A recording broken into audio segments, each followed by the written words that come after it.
Behold the sweet fish river running through my beloved podcast. It's still Golden Truths, an Umineko podcast, episode 7, part 2, where we are discussing Requiem of the Golden Witch. That's this episode, right? I think so.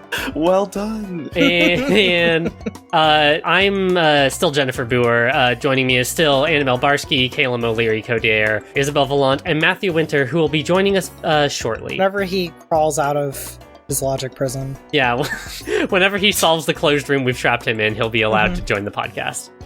No intro, no banter, it's time to get going. You know where we were last time, and now here we are this time. We are here at the point where we talk about Claire Vaux Bernatus, our exciting new character who reads us through the story of the culprit. Annabelle, what can you tell us about Claire? Oh, she Vaux is Bernatus? so cute and well-dressed, first and most importantly.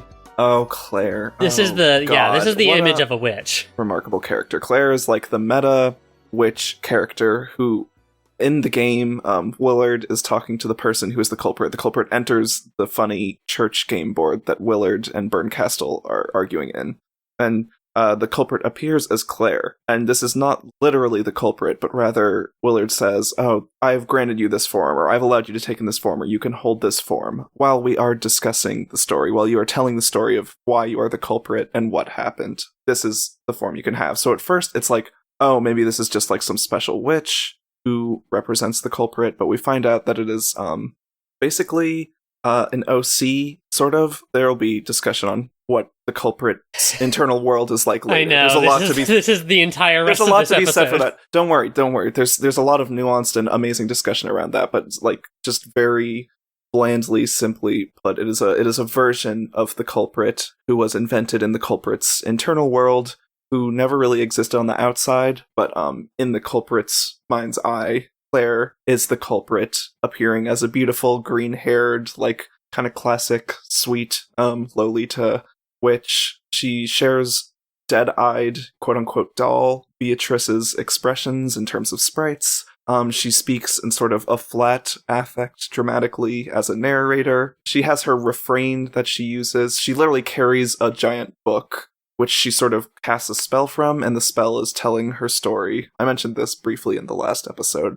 She has this book, and you see the chapter titles of it, and it's like the chapters of her tale, the development of this person who's the culprit.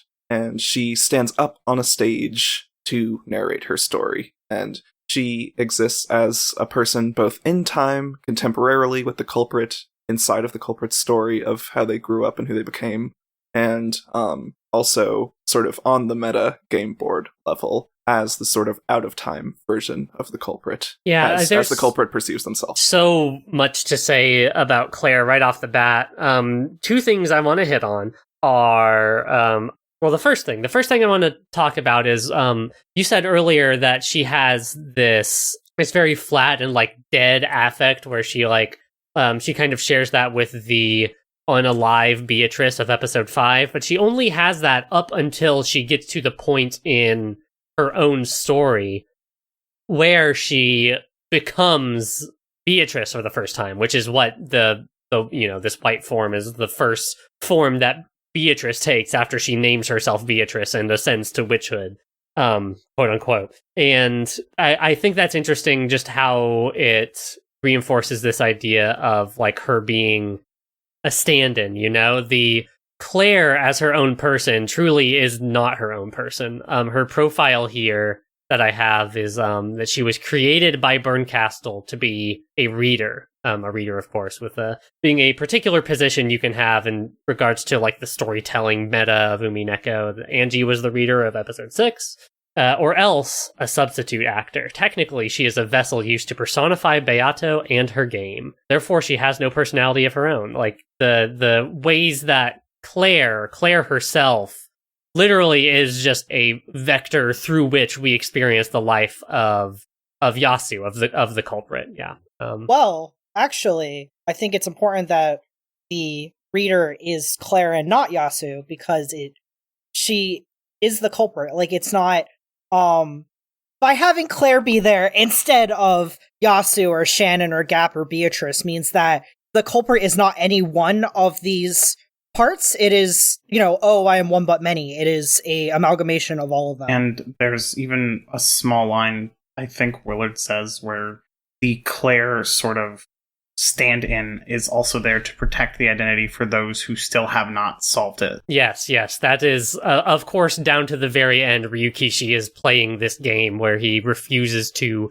give you that very last inch. Exactly what you were saying, Caelum. The fact that it is like, or to what we were talking about last episode with theater going and the power of people to tell their own stories. The fact that we don't get the true guts of the story, we only get a couple glimpses of the guts of the story, that instead what we get is Claire's version of her story, I think is, one, like, really, like, beautiful, and two, I love how hard Ryukishi goes down for this game of like, no, you really, really have to apply a bare minimum of empathetic reading skill to this to be allowed to be able to get through this game, or else you have to have some friends that you talk about it with, which or else is you complain on an internet forum that you didn't get it. Yeah, literally. Damn. Which I have read a little bit of. Yeah, thank God no one's ever done that. You think people would do that? Go on the internet and complain? Oh, it is not such a bad thing. Hi, Matt. You're here now in the podcast. Congratulations. Welcome for making it. Yeah, small bongcast. It was really funny, right? Yeah, it was really funny. We all said it at the same time in all unison. Laughed. It was good.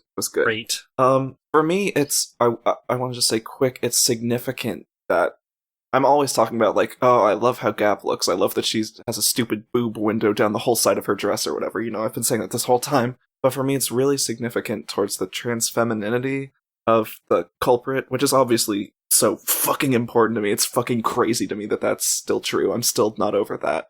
That Claire is the person who is, one, the culprit's, like, first imagining of themself, of herself, whatever, as a witch, as Beatrice, with no outside influence. Because she imagines Gap first as Beatrice, but that's like an outsider's character. That's a character that's like cruel towards her, or taunting towards her. It has Gap's character, literally. But it's just like an external force in her life that steals and hides things. And then she decides, I'm going to be Beatrice, and she changes the whole world of herself. And imagines Claire. Claire is like an ideal self who can solve any mystery. She can make any magic happen. She can teleport about the mansion. The night is her realm. Like, and the concept of this person, the ultimate self, is this like literally like Lolita-clad, bonnet-wearing, totally fancy, undoubtedly a woman. A woman or a girl. And that's just crazy to me. And even more important is that even in like the culprit's death throes, literally, is how it's framed in episode 7, as, spoilers, Willard cuts them down much later in a beautiful, like, heartfelt way. The last way this person appears, this culprit, in, like, the last form that they wear, they are one but many. I am one but many is the awesome line that Claire says over and over and hurts more every time. It's fucking so good. Every single time it cuts right through you. There's a lot going on there. You sure are, Claire. You sure are one but many people. The fact that is the form that she chose to wear out of the one but many is like, there's a lot to be said about, yeah, she is sort of a doll at that point. She is just sort of a vessel, she was summoned by Berncastle, blah, blah, blah. But nonetheless, it could have been Gap, it could have been, just whoever Yasu is, and we wouldn't have recognized that person anyway, because every other version of Yasu that we meet is also some sort of disguise or some such. I mean, we could, maybe, like, I feel like this is appropriate in the context of Umineko. We could pull out a little further and say that, this is the way that Ryukishi decided to depict her, was with this form of Claire. Like, whether or not within the fiction, like, Claire was able to choose this, or it was forced on her by Berncastle, or whether, like, Claire Vaux-Bernatus is, like, a distinct character. We can pull out further than any of this and say that this is the way that Ryukishi wanted to present this character to us, and that just the fact that this is the way that we see them gives it meaning and means that it's worthy of discussion and wondering why that particular choice was made. It's like what I was saying in the first part, like that the most boring and uncharitable take of Leon is that Ryukishi under no circumstances wanted to present a trans woman as a man. Ryukishi in no circumstances wanted to show the lurid true form huge sarcasm, air quotes of Yasu. Yeah, well, this is the thing of Umineko. This is one of this way that transness is something to be elided or hidden inside of Umineko is something to be not spoken about. It is, I think on one hand is noble because there is an amount that the author is so clearly on the side of like, no, this person is a woman. I mean, is a lot of people, but like Beatrice is a woman and Shannon is a woman. Averaging out, mostly woman. But at the same time, like there's a kind of, this is maybe word salad, but a kind of like cisgender chauvinism to it also, where it's like, oh, you can't talk about transness. You can't talk about the fact that this character is trans. Like because you just can't say that out loud because it is cruel to acknowledge someone's transgender. Yeah, or maybe it would be less impactful. Yeah. Okay, but gamers is the thing. Gamers would handle it very poorly. Yeah, so totally. I'm glad that he was as reserved as he was. In the context of the audience that he was writing for, which is like Japanese mystery otaku and like visual novel otaku in general, I totally do get that choice. The track record of trans characters in visual novels and otaku media in this area is not great. As evidenced by the funny forum posts that you're talking about, yeah. Yes, I have read a lot of contemporary era, like live read opinions on Umineko, and I'm glad that he was so reserved about the transness of Yasu, because, totally. Wow. Yeah, you're not wrong, and that's where I tend to come down on the story myself, but as ever, I'm always trying to pull at every side of this thing. Yeah, like I think a Umineko that released in 2022 would probably be a lot more open about the transness of it, and to my understanding, Caconia says interesting things about specifically that. We should do a Caconia podcast after this one. God, yes. Yeah, the Caconia podcast, no promises, but I would love to do that if there was I want to do that more than one episode of Caconia out. We could just do one chapter a month. Oh, Christ. And record that we're talking about Umineko. We're talking about Umineko. Oh, God. We can't do this. I wanted to drop a couple notes about names here really quick. So for Claire, obviously we have this thing that has been set up previously of the Dante's Inferno symbolism, where or Dante's Inferno, the Divine Comedy symbolism, where in the Divine Comedy, Dante is led through hell and purgatory by Virgil, I think. Who is, analogous to Virgilia, who teaches Battler how to, like, come at Beatrice's world. Then Beatrice, in the Divine Comedy, Beatrice takes Dante into heaven and kind of walks him through most of heaven, which is, of course, like, main character of Umineko's name is Beatrice. But after that, there is a third guide who is, Saint Bernard of Claire, I think, maybe, or maybe just Saint Bernard. I think it's Saint Bernard. There's a dog, and this guide takes Dante straight to takes him as close as he gets to God. So there's this idea that you've stopped thinking about like theology and things around God, and now we are actually talking literally about God, which of course is fitting because here we are talking about, like, the god of this story, right? Literally the one writing it. The true master of the story. Mm-hmm. So that's just kind of like a fun little narrative trick, and I like the things that points to. Secondly, Yasu. Yay. Yasu is the name that we are given that the culprit's co-workers call Yasu. It comes from their last name, Yasuda, and we learn eventually that Yasu hates this name. That's kind of why... Yeah, I don't love using the name Yasu because she's very open that she can't hates that name. She hates that name, but, and she hates her... She doesn't get very good alternatives, so... Usually I end up calling her... When I'm talking about her in casual conversation, I call her Sayo. The real name of Shannon. I mean, she's like, hey, my name's Yasuda, don't call me Yasu. And it's like, well, okay, yeah, maybe we should just... let me put it this way. As someone who had a dead name, I guess, it's still dead. You have your dead name, which I miss with some fondness, and then you have the shitty shortened nickname of your dead name, which makes you want to do horrible, unspeakable things to the world. I know about that. So I don't feel great about Yasu or Yasuda. It's still, the dead name is still dead, even if it's not one that she hated with her whole ass. Well, you know, I appreciate you explaining that. Thank you. Yeah, it's a fun little trick. You call this character whatever you want to. So long as we're on the same page here. I think what we all know, here's the thing, is there's no other fucking character we could be talking about at this point. We could call this character whatever we want. There's 20 different names for them. But stepping outside of the fiction and into the real world, the reason that Yasu's name is Yasu is because, and I love this piece of trivia, Ryukishi wanted his game to be unspoilable, or something like it. He wanted to set it up in such a way that you couldn't to swing to the entire other side of feelings about trans characters. You could not pull a Snape versus Dumbledore, like screaming that out at a line in Barnes and Noble and like fuck everyone over. So the name Yasu is actually a reference to the Portopia serial murder case, which is a very, very, very influential Japanese not text adventure, but adventure game from the Famicom and some computer before that, where you have this, spoilers for a 30-year-old game that has not been officially translated into English. You have this sidekick whose name is Yasu, who you are taking around with you, solving your murder cases and whatever. And of course, it turns out that the culprit of Portopia serial murder case is Yasu, is your little sidekick Watson guy who's with you the whole time. I love that silly trick. So, of course, when it comes time to give your culprit a name, he names it Yasu. So you could not go onto onto 2chan and say, the culprit is Yasu, and everyone's going to brush you off because that's such a, like, classic old spoiler. You know, it's mystery like novel meme. I mean, yeah, literally, it's like a Japanese.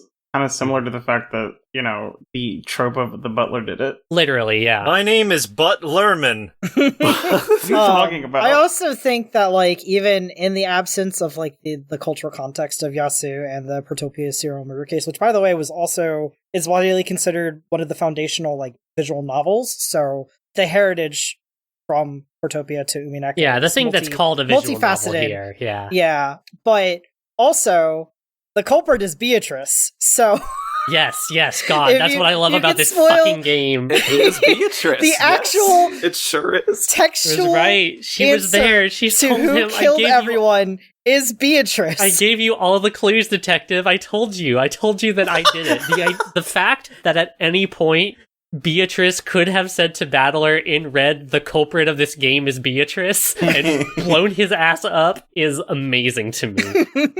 God. Isn't there a moment where that almost happens? I mean, In like episode 3 or 4 or something, they're having some red fight, and Renove and Gap pull her. Renove and Virgilia pull her away before she's about to. That is from unleash her red episode truth. 3. I don't. There's I also don't in remember episode 3 when Beatrice destroys Ava Beatrice by using some red truth that she doesn't allow Battler to hear. Oh my god! So that could have just been literally. the culprit is Beatrice and not Ava Beatrice. Well, I wonder, because that all turns out to be a setup by Beatrice in the first place. Do you think Battler just covered his ears and Beatrice went like watermelon? That's what I was pissed off about at the end of episode 3. At the end of that cast, I like Caelum's read better because retroactively it makes me happier. I only interpret things, so I like them more. Yeah, hey, these things happen. I do want to say on the topic of episode 3, if anyone has been reading the manga along with or after listening to these episodes, there's a particular panel in the episode 3 manga after the world has been reconstituted and Battler and Beatrice, like, Battler acknowledges, like, yeah, you're Beatrice, you're a real witch, and the world comes back into being, where Beatrice, who had been just earlier depicted as this, like, blank white humanoid form, is suddenly Beatrice again, and she opens her dress, like peers down the front of her dress and sees her tits, and then, like, blushes and snaps up and looks away. That's just to say, that'll be in the show notes, I guarantee you. Trans Beatrice real. Can you like that Check to the me? show notes for tits. That's just me. That's just to say that, like, I don't. This is as clear as it gets, people. I don't know This is how a else to universal describe the color to transgender you. experience. Yeah, if you read the episode 3 manga, it would have spoiled the whole thing for all of us. Okay, let us talk about the culprit and their upbringing and work our way through to these bigger questions that we want to talk about. The child from 19 years ago has this horrible accident, and is taken into Fukuin and raised as a servant. Their age is lowered by 3. So we know that Shannon and Cannon are both said to be 16, while Leon is 19. That's how you can have the man from 19 years ago and also Shannon and Cannon. George's not teenage fiance. Oh wait, 19 still. I mean, as far as he knows. Basically, the entire time he had been courting Shannon, she was a minor still, so... We don't have time for George. No time for George. George is relevant, unfortunately. The George course, unfortunately, will drive by shooting our podcast once again, but I pray to God it's short. Yasu is raised as a servant. She is given the family name Yasuda. I think that we can assume that Sayo, the name that Shannon gives to George, is in fact Yasuda's personal given name. That's my read on that whole situation, is that this character's name is Sayo Yasuda. I wonder where Yoshida comes from. I think that comes clean off the dome seconds after Jessica asked that question. Oh fuck, did I remember to give Cannon a name? Yes. The classics. I mean, consider how... Shit, where's Maria? I need a name. Consider how long it took her to come up with a name for Gop, so... It was the funniest part. It was not the funniest part of this episode, but it was the funniest thing ever, which is when Beatrice is like, okay, I'm making Beatrice. She's going to be amazing. She'll wear all white. She's going to be the best. And Gop's like, cool. What's my name going to be? She literally says, don't leave me waiting too long without a name. And then it is was upwards of 8 years, yeah. Oh, God. What a Gop. I mean, part of this episode is just going to be me, is me asking you to call back to earlier moments in earlier episodes. Think about in episode 2, one of the ones that is actually confirmed to be a message bottle, straight out of the culprit's fingers, where Jessica asks Cannon, Jessica first says to Cannon, Cannon, it would be so good if you could, have another self inside of yourself that, allowed you to be the self you really wanted to be. That's what I do when I go to school. That's how I can be Jessie and Jessica. You should give that a shot, Cannon. Also, Cannon, what's your real name? And the emotional bomb that Jessica is throwing into Sayo's face at that moment is so Cannon's some fucking bullets.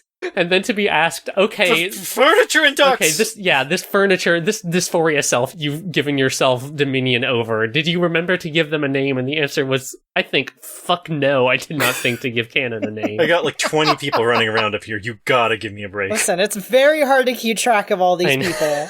I'm having a therapy session with myself in my head, and it's not going well.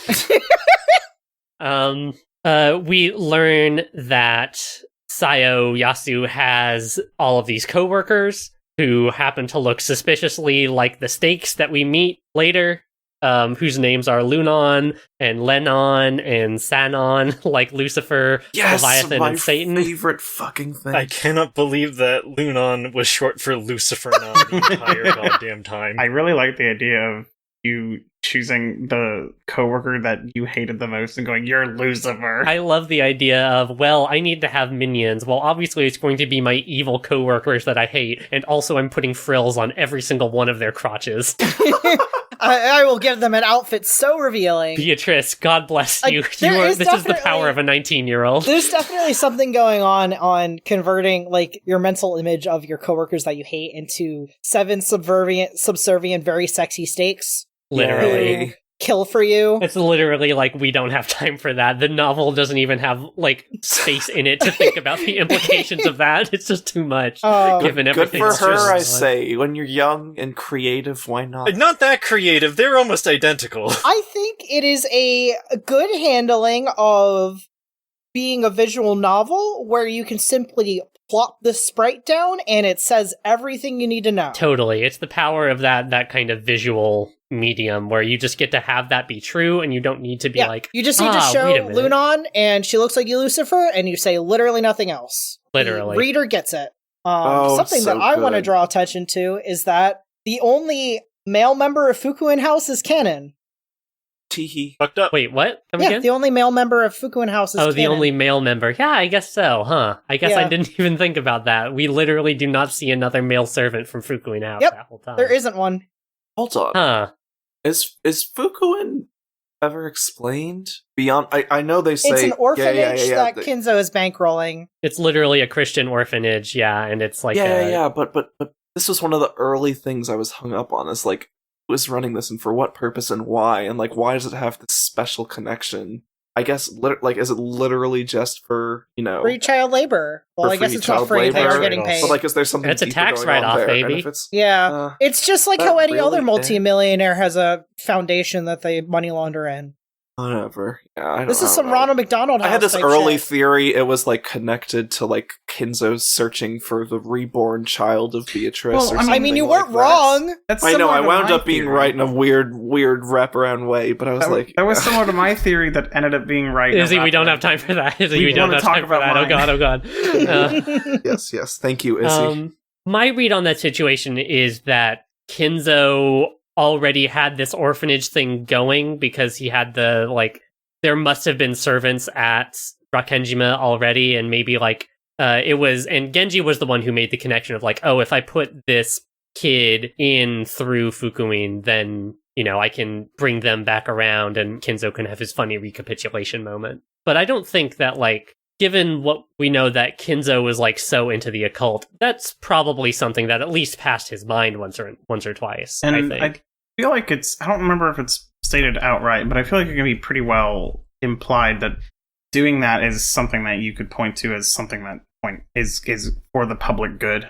Like having this well-funded orphanage. Oh, totally. Yeah, the rich people doing it's a rich charitable foundation. Shit. Yeah. Literally, it is a charitable foundation. Shit. Period, and everything that entails. Totally, and embezzling the money I laundering. would pay for the glam shots they took of the orphans with little Cannon's face, cringing, sweating, trying to look normal, failing. Yasu Sayo sucks major at her job because she's this sickly little child all the time. Yeah, she's dissociating all of the time. But she has her best friend Shannon, who is always with her and is the portrait of good servantness and everything. Yasu just wants to be just like Shannon, and she is there, and who is here and real the whole time. I want to hold the Shannon for just a second to focus on the other part of it, which is sickly poor Sayo, and kind of dig into that, because this is someone whose age was fabricated by 3 years. Like, the height difference between a 6-year-old and a 9-year-old is like a half a foot to a full foot. The story doesn't really go into it or anything, but it's...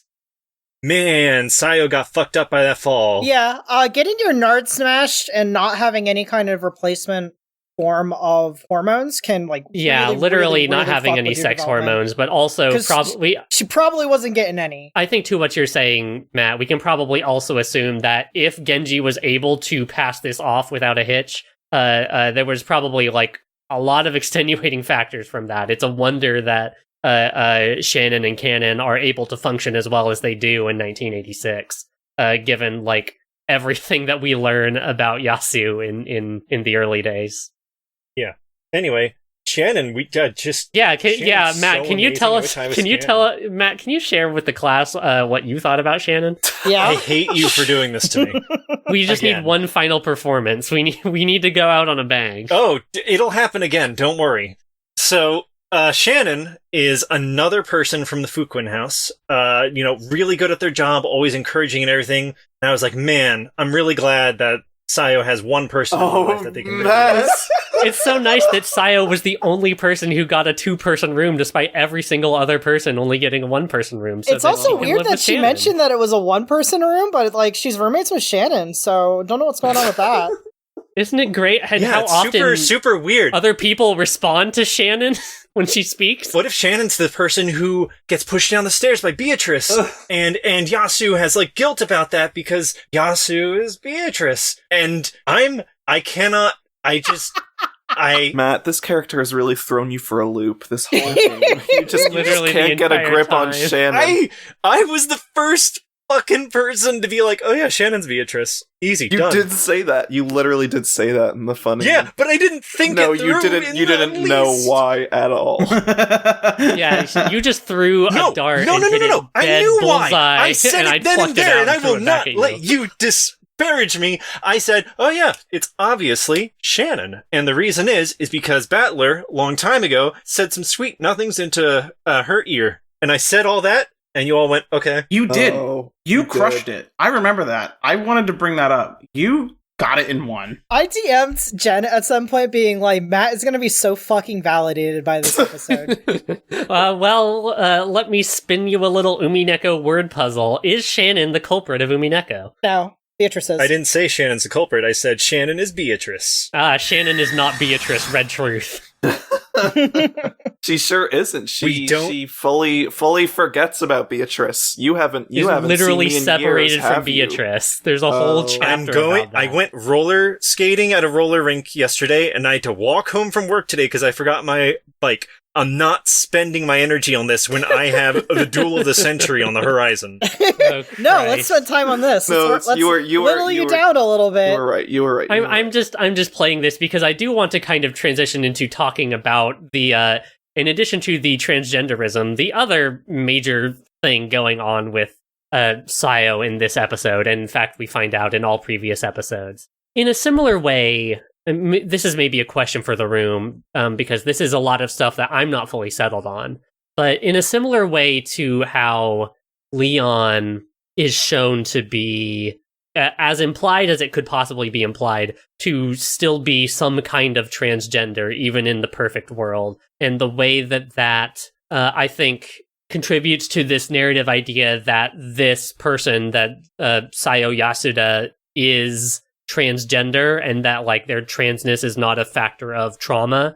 Do you think that the fact of Sayo already having Shannon at the very start of this story, do you think that says a similar thing about Sayo and like plurality, or do you think there's something different going on? Okay, here? so this is dipping into some big discourse in the plurality community, and my personal take is that, okay, so there's discourse about the idea of endogenic plurality, which is the idea that you could be a multiple system without trauma. And I think it's really relevant to this because, you know, we are introduced to Sayo and Shannon already exists, and we don't know the prerequisites of that, but we also know that she was bullied insanely bad her entire life, and that Shannon is the form of a perfect servant. So I think, no, Shannon is formed from trauma. I think potentially this perspective,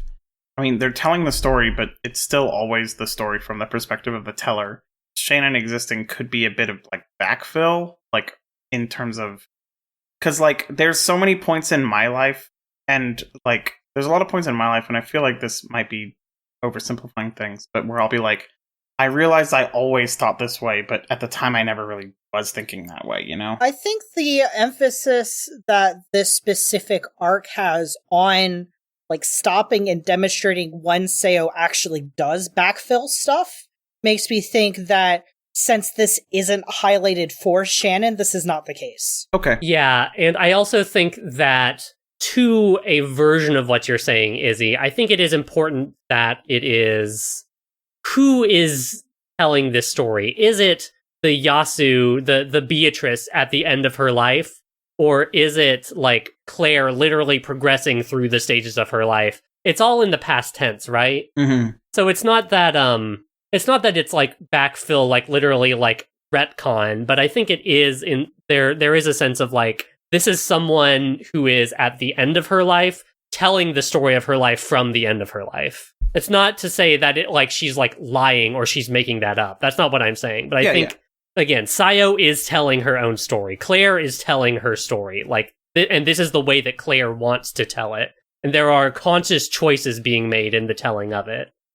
That said, I do totally believe that at this point in time, Sayo had Shannon with her, and Shannon was like this person that she looked to for inspiration and was like someone that she believed she could one day become or be like when she was a child. Okay. Does everyone think that's like a fair read? I agree. It's like, because like the primary like sources of the conflict in Sayo's life is that she is like a servant, probably not necessarily of her own will, given that she is like 9 years old, and is really bad at being a servant and is constantly like demeaned and tormented over it. So suddenly this person comes into her life who is everything she could ever want to be and who does everything that she struggles with perfectly. And so as someone that she looks up to, like I truly think Shannon had existed in this point in her life, and this isn't like something that gets added to like embellish. Yeah, totally. Yeah, it's not an embellishment in the way that like Beatrice rewrites the world so that she was always Beatrice. No, the hallucination or is not more complicated than that, whatever you want to call it. That's all contemporary. That's all contemporary. Yeah. Absolutely. It's just at the time. From there, she's told all these stories of like the witch, right? Of the Witch of the Woods, of Beatrice, you know, all of the stories, what's the very when they cry way to say it? It's the atmosphere, you know, the context of Rakenjima, where people are always talking about the witch, and she has her first encounter when she is left by herself in the chapel because she forgot some cleaning implement or another, and she has to find it and finish her cleaning, and all the other servants ditch her, and she's like scared and alone, and the sun is going down, and she employs that good Christian wisdom of learn to listen with your heart, and has her first encounter with who at this point in time is Beatrice. It's interesting to get to see the creation of this, right? The ways in which Sayo like read the layering as it is occurring, like, oh, I have this experience at Fukuin, and I've heard these stories, and like I'm having this emotional experience, and all of that is coming together to give rise to this experience of meeting Beatrice. I think this whole back half of the story is great. I think everything about Sayo telling her own story is great. I think Umineko is good. But, I also think this episode is fantastic. I think it's probably my favorite. It's really good. It's really up there for me. There are particular moments in other episodes I might like a little more, but episode 7, bare minimum, I think is at least my second favorite. This episode doesn't even have the cardinal sin of almost no Maria. Like, Maria's in it. There's more Maria in this than in like there's more Maria than George. A few episodes. There's more Maria than George. It's better that way. The only ratio that matters. When Yasu is in the church and Gop is messing with them, I thought it was a really cute scene because it was clearly like somebody trying to, I guess, rationalize, at least in my opinion, like why they can never find a broom, and that's super ADHD mood.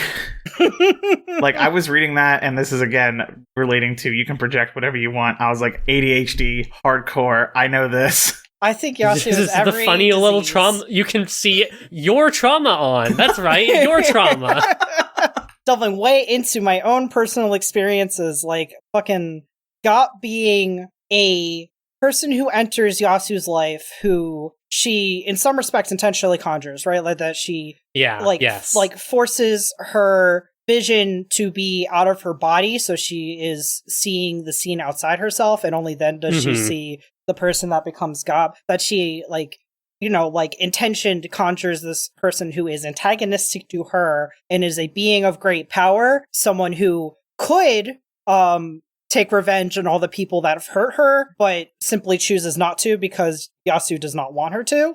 Boy, I really felt that. Yeah, totally. Like the way that Gop, I guess we can just call her Gop. She's Beatrice right now, but this person who becomes Gop, the way that this person is like I was just saying, like literally the way that all of Sayo's life experiences, of her experience, like talking to God in the church, of seeing with her heart, of her being in this particular emotional state at this time, of her, like, she's in a chapel. She's literally in a chapel when all of this is going down. It uses all of those things to contextualize her fear and give her a way to speak to it and move through the situation rather than just fucking collapsing. And the way that it is presented, you could say, because this is Claire telling her own story, and also I think because it's Ryukishi telling Claire's story, the way that it is presented, there's no and it's so fucked up that she's doing this, right? Yeah. Like there's no lurid like seeing this as some kind of like perversion, not like a sexual one, but like literally like some kind of other weird thing. It's contextualized as something that like wholly makes sense for the character, but also like as a human response to the situation that she is in. I think that the way Ryukishi is able to write with that kind of empathy again and again and again is really amazing. Yeah, I honestly feel like the tone is, if anything, neutral, right? Like that it isn't really passing judgment on her totally. at all for what she's going through and how she chooses to cope with it, which is so phenomenally better than any other piece of media ever I know. that deals with whatever you want to call it, dissociative identity disorder, like OSDD, like plurality, multiplicity, anything on this goddamn planet that handles that can't even manage this like neutral of a tone about the whole thing. I would say broadly that Umineko has the most empathetic, nuanced, and realistic portrayal of plurality in a person, both the causes, like the responses, the whole process of being a multiple system, to the point that I am speculating on Ryukishi's like psyche. I am how much of this is just kind of being very empathetic to people, or how much is this is things that you have personal experience in, buddy? I think that's kind of the one, like, I think that authors write stories and those stories are not necessarily like reflective of their lives. Also, I think that this is a kind of reader response that is invited by writing this kind of story, of writing a story that is so about like metafiction and about authorial intention and about a relationship existing between an author and a reader when a reader engages with a text. I mean, I cannot say that I, in my own ways, am not exactly right there. It's also not just Yasu, too. Like, honestly, aspects of this have existed since episode 1, with Maria both having her fucked up and evil witch self, but also talking about good mama and bad mama, right? But in episode 4, like, you know, Angie is just like step by step going through the process of gaining alters, right? Like that she sits down and intentionally visualizes these people, and then after a while she doesn't have to, they just exist for her, and that they act independent of her, and they are important parts of her, even though like the story shows they are something that she conjured. Like, it is so deeply interwoven with the interplay of magic and like fantasy and mystery, right? Is like this nuanced understanding of plurality. God, I hope I'm making sense. Yeah, there's something about, specifically in the case of Angie, there's that moment of rupture in her when she's being bullied in class, where she's like telling the stakes, okay, kill them, and you know, they have that whole argument. She couldn't do it, so they can't do it. Yeah, and she like rejects them and says you're not real, and then later, of course, when she's on her Rakenjima vision quest, she ends up resummoning them, and then they can do it. Mm-hmm. They kiss. Yeah, right, because she was ready to kill, and also she had a gun, which she did not have in high school. Yeah, that would help. But like I mean, Angie continues to be, I think, a sort of, maybe beacon isn't the right way, but I think Angie in some ways might be the ultimate reader insert, in that she is supposed to be in the position of, oh, I need to solve this mystery, I need to know what's going on, in a way that Battler never was, because for her it's the past. For her it is, these murders have happened, and I've had a whole life outside of that, and I'm coming to these murders like as if they are a separate thing, where Battler is more like trapped inside of the murders. And so Angie's specific journey, to speak only about Angie right now, her journey from like, oh, I'm summoning all of these stakes, and like they're my friends, and they're here with me, and they're real, to you can't actually kill anything, you never existed in the first place, die, you know, terrible little pieces of fiction, to then I am resummoning these stakes back into my life, and now I understand the ways in which, even if that she is able to find a reality, I guess, inside of that, or she's able to understand what the stakes can be for her and what they are for her, rather than having a viewpoint on them that is naive in the way that Maria's viewpoint on the world is naive, where magic is actually real and she's actually a witch's apprentice and I'm killing these people over and over again in my mind and all of that stuff. That she moves from that kind of naive understanding of the world to a more fully formed understanding that still brings her back to where she was, but with confidence and knowledge and the ability to, hopefully, the ability to resist, the what I guess I will somewhat childishly call like the bullies in her life, So Angie starts going through this in episode 4 because she is reading Maria's text, right? And, the first, I guess I would describe them thought forms in this case. The first thought form that she experiences is Maria, someone that she has gleaned from reading this text so closely, and is someone who she can confide in when being bullied insanely badly. But she takes Maria's experiences with Sakutaro very seriously and attempts to, emulate that with the stakes. And then has, I guess, the illusion shattered when she realizes that the stakes cannot kill her bullies. And, that is honestly a reflection of things that happen in plural communities, especially when people who may not be plural or questioning are first approaching them, that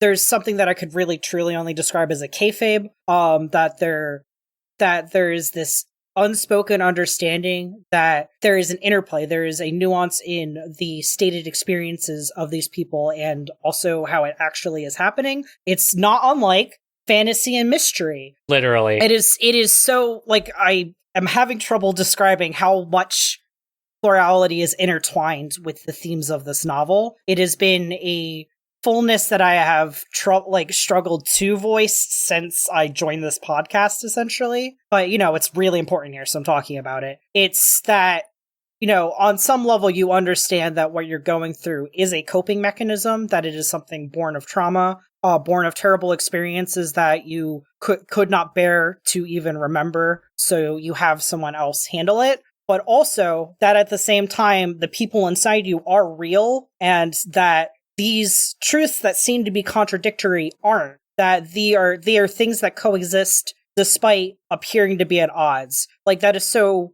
fundamental to Umineko itself, and it is also really fundamental to healthy multiplicity and how to interact with people who are plural without fully understanding what it means, right? And so when Angie returns to the stakes, she's grown, she has a fuller understanding of both what Maria has gone through and also her own experiences, that she meshes with the stakes better, right? Exactly what you were talking about. And I think while in episode 4, we are introduced to these concepts as contrasts, where it's Maria and Sakutaro who are perfectly understanding this layered kayfabe of that Sakutaro is real, but he's also not. That in episode 7 with Seo and Shannon and Cannon and Gop and Beatrice, that this is the perfect synthesis of these two concepts that are introduced in episode 4 and have existed for every episode beside that. It is truly Umineko telling you how to read it. Umineko's pretty good, I think, generally speaking. It's God. prepping you. It's no deadly premonition, but it's pretty good. Honestly, I really need to stop giving you things to talk about. I could go into Deadly Premonition if you really want me to. We're not talking about No, because I can't. No, because Umineko. it's a good contrast, because Deadly Premonition is good on accident, and Umineko is good on purpose, covering the exact same topics. Because there is a big interplay in Deadly Premonition between fantasy and reality, because there's this big grand fantasy world that York and Zach delve into, the red tree, the goddess of the woods, that these people who are dying are ascending into a better place. That this is a huge element to it, but it is also something that you are ripped away from, especially towards the ending when you get a fuller understanding of York and Zach's past, that it is a veneer for a truth so dark that he couldn't fully understand it, and that the game itself is coming to terms with his past and stepping forward into the future. I haven't played Deadly Premonition 2. I heard it's bad. Me too. I have also heard this. But Deadly Premonition is a great comparison point to Umineko, because it's covering the same topics, but it does it way worse. Because it truly feels like Swery made this game good on accident, especially given his track record on his other games. I have played D4, I've played The Missing. I think The Missing is also good on accident. It feels like that this author director does not fully understand the topics that he's covering, nor is he truly approaching them with the level of empathy that Yuri Okishi is. So I do think that they are interesting as comparison texts. They're basically the same game. They're basically the same game, yeah. Okay. God, what the fuck are we talking about? We are talking about plurality. Yasu. We're talking about FBI Special Agent Francis York Morgan. So after Yasu meets Beatrice in the chapel, she has some other things. We get a chapter or so that's kind of about like her learning about magic and her relationship with Kumasawa. She learns ADHD coping mechanisms. We get some more ADHD coping mechanisms for sure. All of Kumasawa teaching them how to better take care of the fact that they can't remember to take care of things. Yeah, and then how Seo like interprets that as Beatrice is no longer stealing her things from her, that she has charms to keep Beatrice in line, rather than it is ADHD coping techniques. Then, tie the fucking key to you so you can't lose it. And then she gives Lunan a swirly. Good for her. Yes. Sayo begins reading mystery novels and she with really Kumasawa. Liked this one called And Then There Were None, about an island that people are invited on with a mansion, and then the people start dying in a way that matches this like nursery rhyme. And she's like, wow. And people throw message bottles at the end of it. Yeah. It's so fucked up. That's totally cool. Wouldn't it be weird if that happened in real life? That'd be fucked up or what? And we see Beatrice, the Gap Beatrice, say that, oh, well, a locked room murder is really just like a witch. And like, it's, you can see the scaffolding, right? You can see the stage being built. You can see all of the different elements that come to like culminate in 1986. You see all of these things getting built, and it is sometimes a little on the nose, but I wouldn't like Umineko if it wasn't a little on the nose sometimes. Sometimes it's gotta be, because gamers are reading this, and gamers are really dense. Yeah, and it's fun. It is fun to play in plainness sometimes, I think. It's fun to just say, like, oh, and I started reading mystery novels. Wow, mystery novels are just like a witch's game. And, like, just go ... And, like, there's an amount of fun to be had there, even... I mean, you are so committed to this. Like, I think I have, like, 160 hours reading this book so far. Like, you were so committed into this that, like, when a character starts describing the plot of And Then There Were None, and then this character later reenacts the plot of And Then There Were None, honestly, you're so committed to it that it's really funny. Mm-hmm. Like, if you did this in episode 1, it would be corny, but in this one, it rules. So more stuff happens. Yasu has this experience where she is trying to prank where some new servants are being unruly, and Beatrice takes over Yasu's body and commands her to fucking, to quote unquote use magic to, pull some kind of, essentially, not to rip the guts out of this, but to pull some sleight of hand and trick people into thinking that, a witch did something, that something strange and magical happened. And of course, this is the last straw for Sayo, who that night tells Shannon in their shared bedroom that she's going to become a witch. And she loved pranking that other servant so hard. She loved not fronting so bad that she decided she never wanted to front again. I'm evil now. And this is like, to me, is the centerpiece of this entire episode. This scene is like, everything about episode 7 culminates in this scene, and then there's some other stuff that happens after it, but this is it. This is really it. Yeah, she really just goes, I'm going to be spooky at night, and then Jessica's like, one night something spooky happened. And it's great. It's so great. Particularly what stands out to me about this scene is Sayo, says, goodbye, Shannon, I'm going to leave now, and stops time and ascends to a higher plane of reality than Shannon. And, like, she can still, the way that Sayo tells it, she can still see, like, Shannon there on the bed while she's, like, up in the sky and doing, magic in the plane of magic. But even through that, when she's talking about rewriting the world, where she talks about, like, being, I am a witch, and I'm going to become a witch now, and I'm going to change the way that things have been.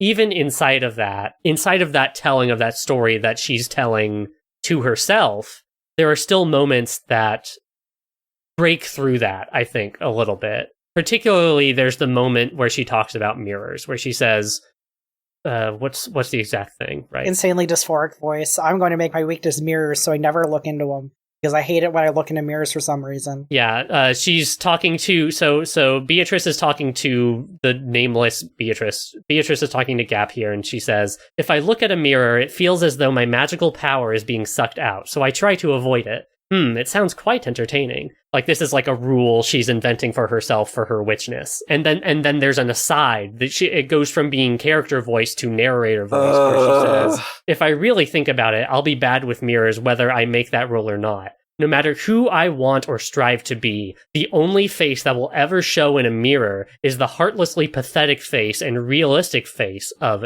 Yasu. Mirrors, which will always force me to face my shabby reality, are something I always want to avoid. That's right, I hate mirrors. I don't want to see my pitiful self. Gotta say, I really love that you never see Yasu in this novel, especially with this context in mind. I don't like that they put Yasu in the manga. Don't do that. Literally, so we will get into manga discourse within the next couple episodes. You want us to read the manga to get ready? No. There, you will read some of the manga. You're not. Look, we're not doing. We'll have our production meeting later. I didn't agree to this. But I didn't read the voice acted version of this novel because of circumstances. But it's my understanding that Yasu doesn't have a voice at all, and is only voiced when she begins going by Beatrice. I thought, like, not Claire, but when she stops being Yasu and starts being Beatrice, she does start talking. Yeah. And then, but she keeps that voice for the rest of the episode. Right. Even when she isn't Beatrice. Does the voice acting, does that shift from, when she's Claire Beatrice versus when she becomes, like, blonde schoolgirl Beatrice? She like, through has all of that. Completely different intonation. Really? She is playing a different character when she is... when she is becoming Beatrice, I gotta go back to this episode. Shifts from that character to sounding like Beatrice. It's great. It is straight up, like, voice actor of the century. Yeah. Holy shit. Sayaka Ohara, like, fucking carrying. She is so good. Is the breakout star of this fucking story. The reason that particular moment that I just described sticks out to me is because it is the closest inside of Claire's story that we get to seeing guts. The guts of the story, you know, the quote-unquote horrible reality that the shabby reality that the magic is dressing up. It feels important to note for me, for better or worse. I don't know. I have a lot of feelings about this, but it feels important to me that we reckon with this idea that for Umineko, inside of Umineko, there is a material reality that is something that you are either in tune with or out of tune with. And if you are out of tune with it, you are dressing it up and using magic to get through it, or else, you know, having some kind of horrible fucking time trying to either bring yourself into alignment with that reality or cope with that reality. Particularly how this resonates with an idea of transness, like I have said, where you know, again, what does it say that in this novel that I really like? I'll reiterate that right now. I really like the way this novel handles transness. But what does it say that inside of this novel there are biological realities, I guess, to just be a little explicit about it. There are like biological material realities of yourself that you use magic as like an escape from it, or like as a second truth that exists on top of like the single truth, the single truth of Rakenjima. Did anyone else pick up on that? Do you think I'm like, because that's something I've been kind of going back and forth on my feelings about basically this entire reread. Well, what are your feelings on it? My feelings on it are that it sucks. Is that it is at least, you know, I can only speak for myself, but like, not to pour my fucking heart out on the internet or whatever, but like, I guess you could conceive of and like frame your transness as a coping mechanism. I guess you could do that, but I think that's a really sad way to go through life, and I don't do that. And I don't like that for Umineko, at least in the reading that I have come to in my time with it. That's the bottom line. Is that there is a material reality, and either you jive with it or you don't, and like people who don't jive with it deserve to be like protected and deserve to like create their own truths, but like the material reality is something that should be covered up and not spoken about and should be understood, but not like allowed to be like a lesser truth than the truth you yourself have. It's just not like a horrible idea. Are you trying to say that they're like framing transness as like part of a delusion? I think there are magic exists. So much of magic in this story is delusion. So, because like I think there is a reading that straight up don't agree with. I think it sucks. I think there is a possible reading of this that womanhood was something forced upon Seo, and that's something that she fought with to some extent, and then ultimately settled with. Represented by Canon existing, and then ultimately Shannon being the one that wins the duel, and George being the and then Mary of George, absolutely disgusting. Like, I think that is a valid read, but one that is dog shit, in that if somebody says that, I will block them.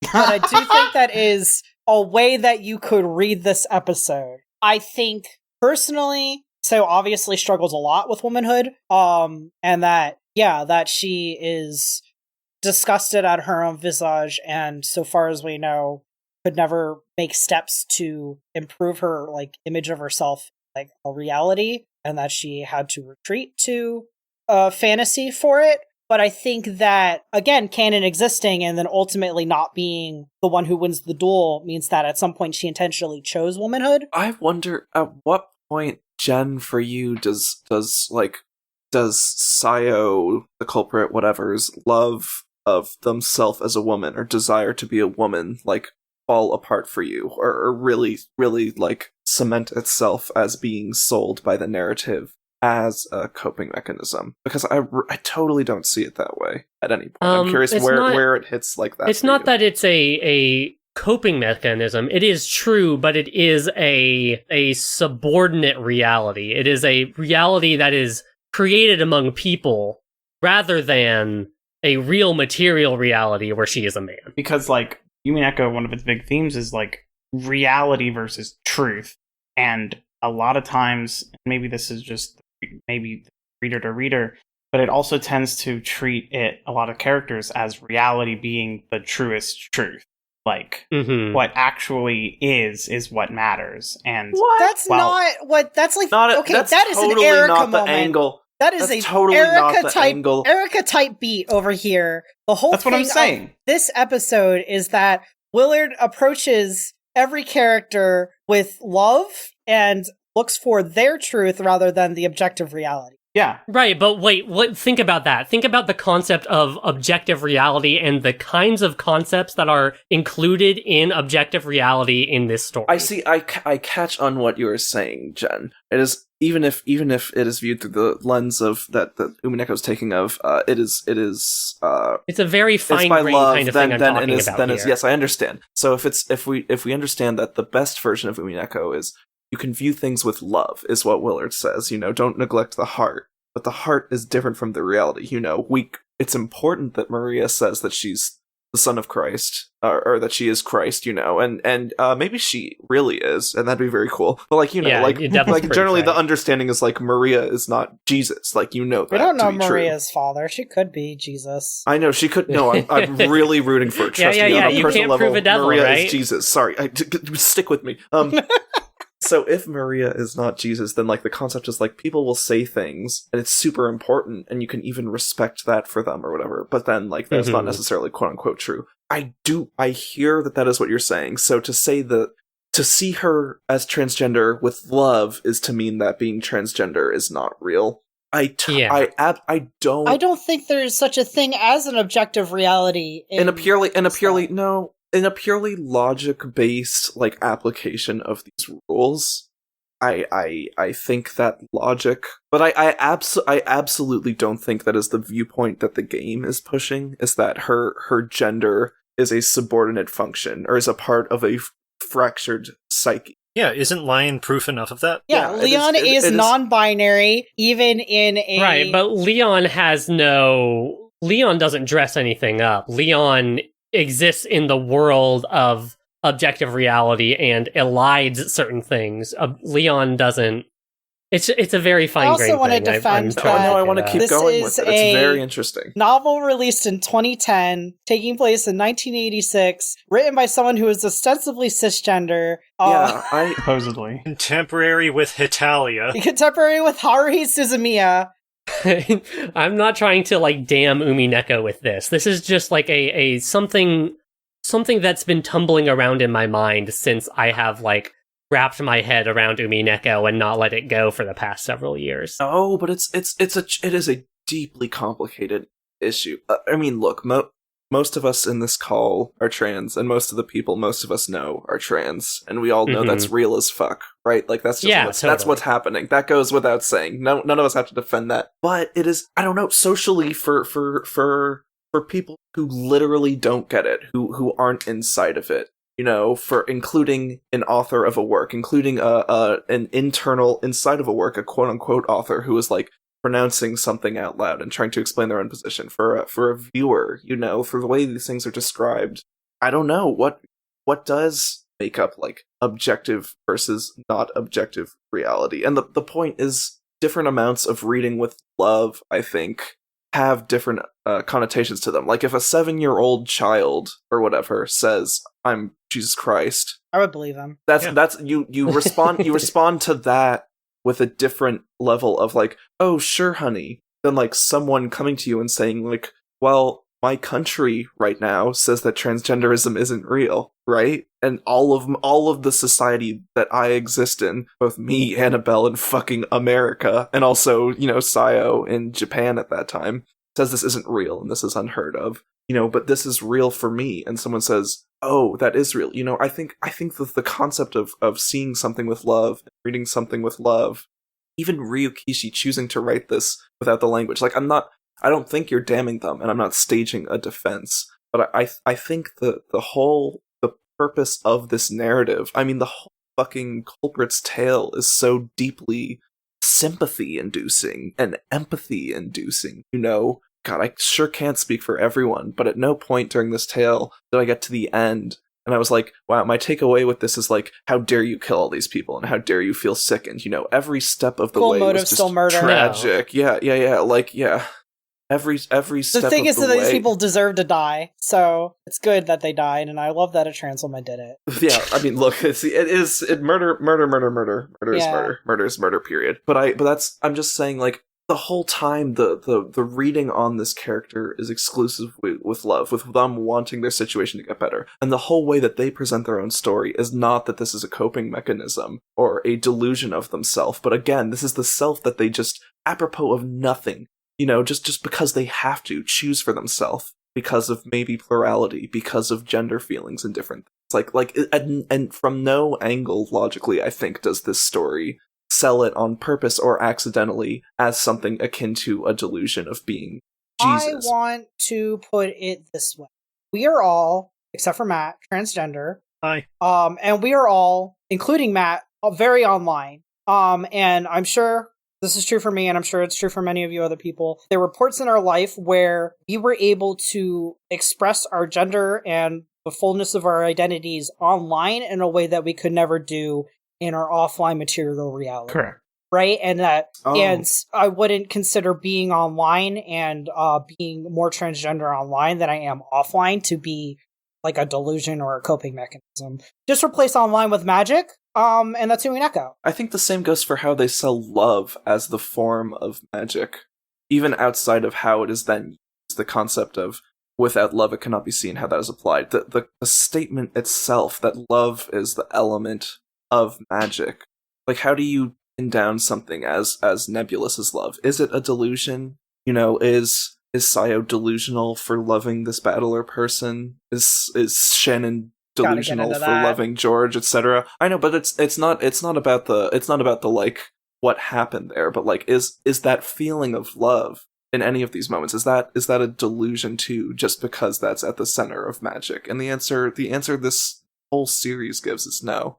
And I think that applies to the transgenderism as well. It's just a little obfuscated because Ukishi has a fucking egg and was not prepared to defend the shit that she was slinging, which is some epic next level shit. And she just didn't have the language to back it up. She's working through it.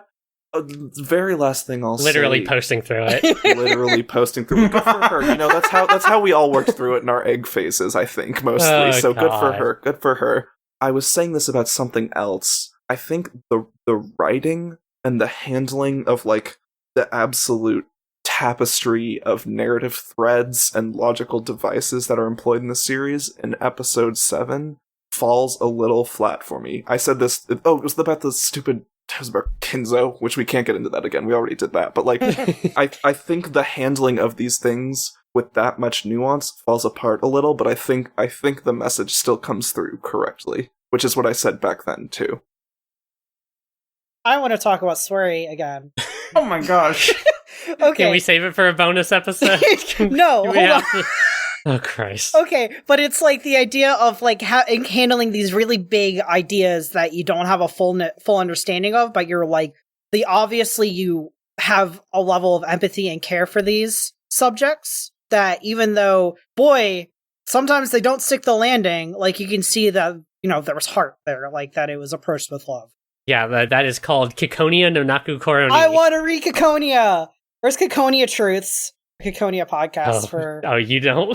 We'll have to come up with some different horrible pun that I can spring on all of you in the final episode or something. Thanks, Chad. God, okay, so there's Do we want to... still so much to say about Yasu. Yeah. Do you want to talk about something else? Should we do the funny wrestling match? Yeah, let me take us there, and then I will leave you two to in the ring, I guess. Everyone else is more than welcome to jump in, of course. It's just me and Caelum have been arguing off podcast. We have been arguing about this for like a month at this point. I still have no idea what this fight's going to be about. Literally. I know, okay, so shut up. Everyone shut up. I have to... Okay, let me take us there. So, after Sayo becomes Beatrice and goes into her own world and rewrites the world so that Shannon is always by herself and et cetera, et cetera, et cetera, we get a small time skip where Beatrice visits Shannon in a dream and says, okay, Shannon, I've had some time here and I'm ready to welcome you, Shannon, into the world of witches, where you never want for anything and you're always happy and you can do whatever you want forever. And Shannon says, no, I have something in my world, in the world of humans, that you don't have in the world of witches. And of course, it turns out that the thing that Shannon has is a crush on Battler. Battler has been coming to the island and for a while, obviously, and has gotten to know Shannon, who has been working as a servant for some time now. I guess, well, this must be 1980 that we're seeing this family conference. Yeah, that maps out time-wise. Shannon and Battler have this little thing going where they are reading mystery novels with each other and talking about their theories and who they think happened and what they think happened, and, you know, it is picture-perfect childhood romance. And Battler, in the heat of the moment, comes out and says it. Give me the quote. Shannon, if only I could leave this place. I'd like to read so much more. Etc., etc., ... Battler, we won't need to worry about time running out anymore. Shannon, that's right. We could be together as long as we wanted. Battler, I know that day'll come. I know that day'll come someday. Yeah, I'm certain of it. When that day comes, I'll come for you, riding a white horse. I'm gonna kill this man. I'm gonna kill him. I'm gonna kill him right now. Kill me. I'm going to run him through this fucking putz. Genji, the only person who knows Seo's heritage, and see her like get crushes on 3 of her nephews. Literally. That is... What can you say? That is 13-year-old Battler doing 13-year-old stupid shit. Yeah, I mean, hey, look, do not let it be said that I think that he's, like, misleading her or whatever. I do think that I agree with Beatrice in the earlier parts of this novel where Battler needed to show up and own up, and he did not. He didn't even know what was going on. He did not remember what the fuck happened until and I don't blame him for that, and he wasn't 6. wrong for that, but it did also literally kill Beatrice and drive her to murder. So fuck him.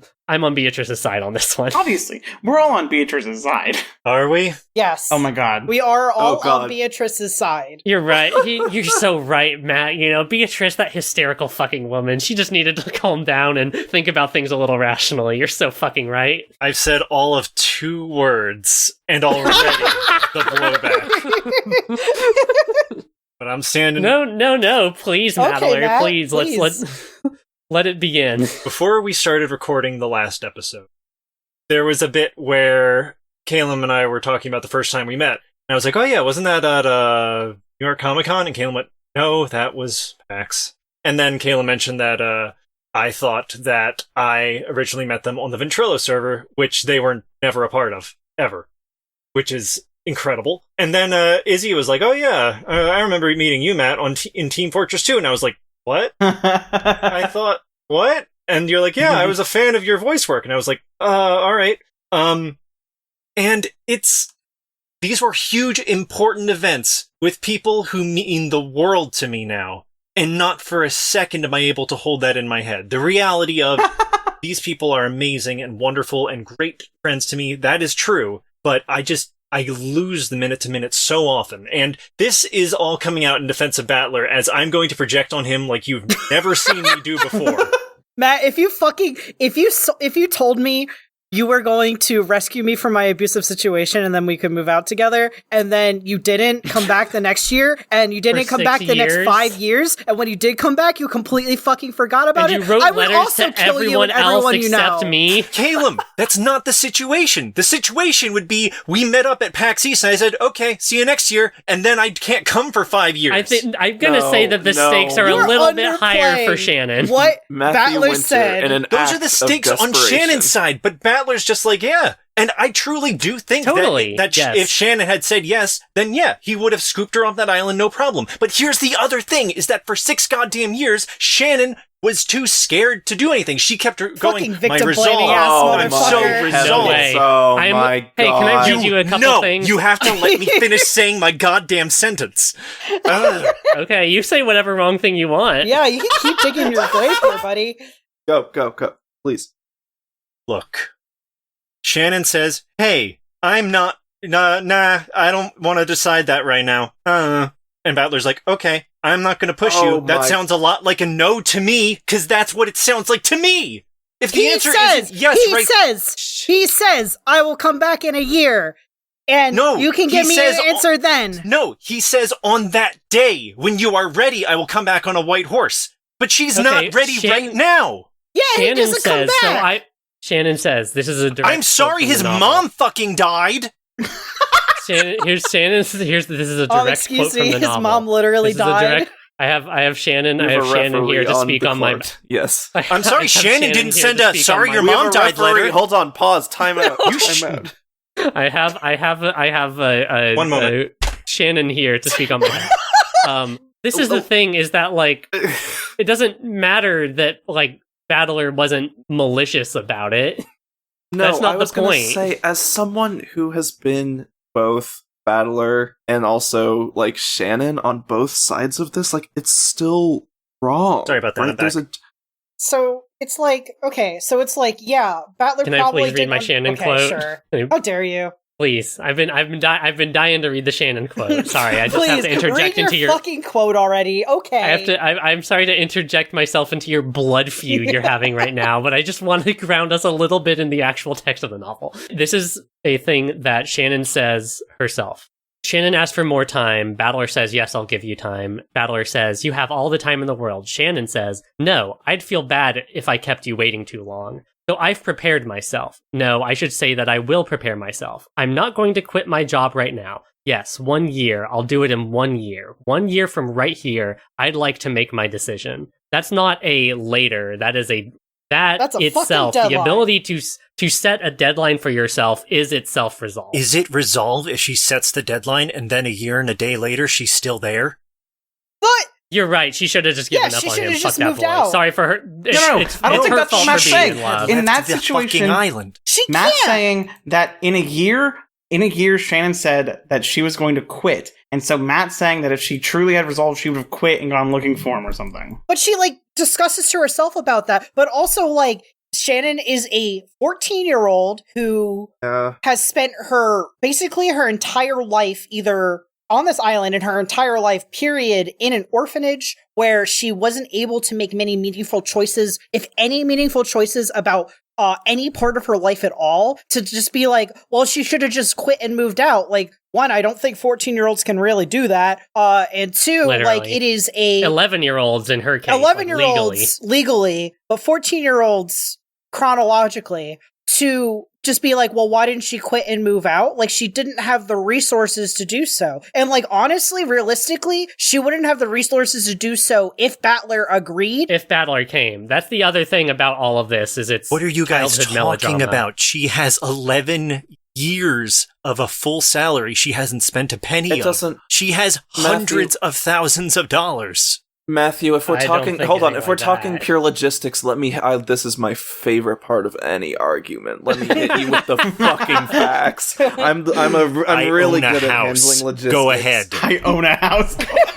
So Damn, we're in a little classist She in is here. 11 years old with dubious to no legal documents defining her existence or her own name. If she attempted to leave the island with the Ushiromiya mansion essentially serves as like a boarding grounds, as a sort of semi-legal, not legal, funny, like foster home sort of, in addition to the orphanage. So if she left, she would need to get legal guardians, which is a whole process of setting that up, which is, as a child, you do not pick where you are sent in that situation, almost definitely. Or if you're with these weird rich people, they might send you off to someone weird. They might not want you to leave or let you leave, again, because of how dubious her legal circumstances are. We don't know the circumstances of her contract with Fukuen House. We don't know the circumstances of the money that she has access to, because they're children. There's a really good chance that, as a funny part of the charity thing, they put these all in weird accounts that are handled by some sort of pocket organization where the money is invested and squonked and passed around. They don't actually have access to it until a certain point, or like they can do a funny cash card or whatever, but like she doesn't have a checkbook at 11 years old. She couldn't rent a place by herself without special legal procedures done. I know things are different in the 1980s and in Japan than they are in America, but they're not that different. She's still a minor in that country, in that place and time.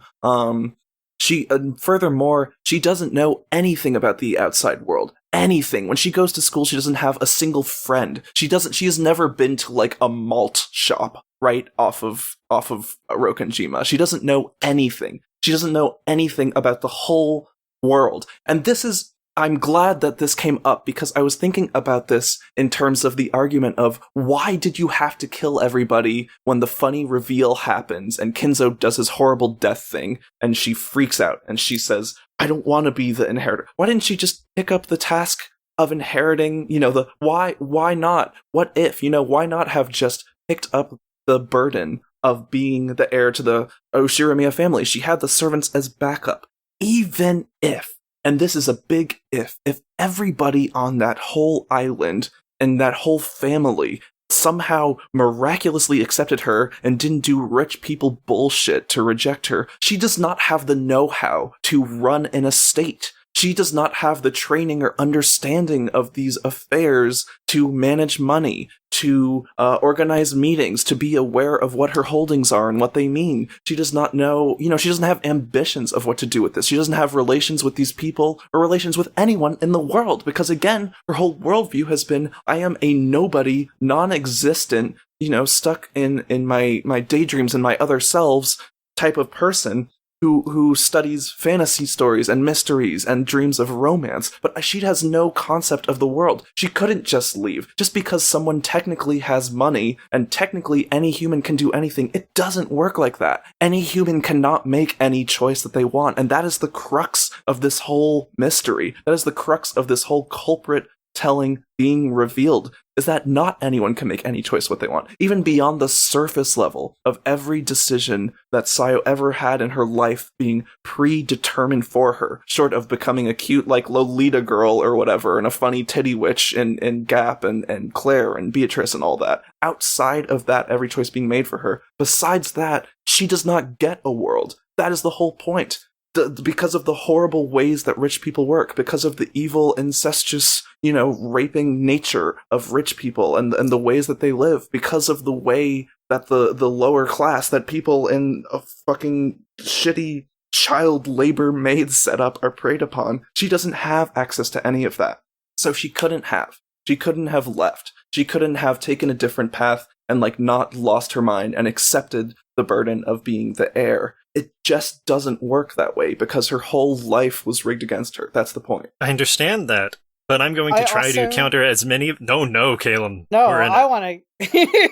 How dare you? I want to back up Anna over here with a personal anecdote. When I was in high school, I needed therapy super bad, but I was super intimidated by interacting with my parents in any way, especially when it came to things that cost money. But I had a friend who I love dearly, probably one of the most important people in my entire life, who lived across the country, but who promised to call me and encourage me at the one time where I was in the same room as my mom, guaranteed, which is when I was waiting for the bus in the morning. And I trusted everything that he would call me and encourage me to do this thing that I was too scared to do on my own.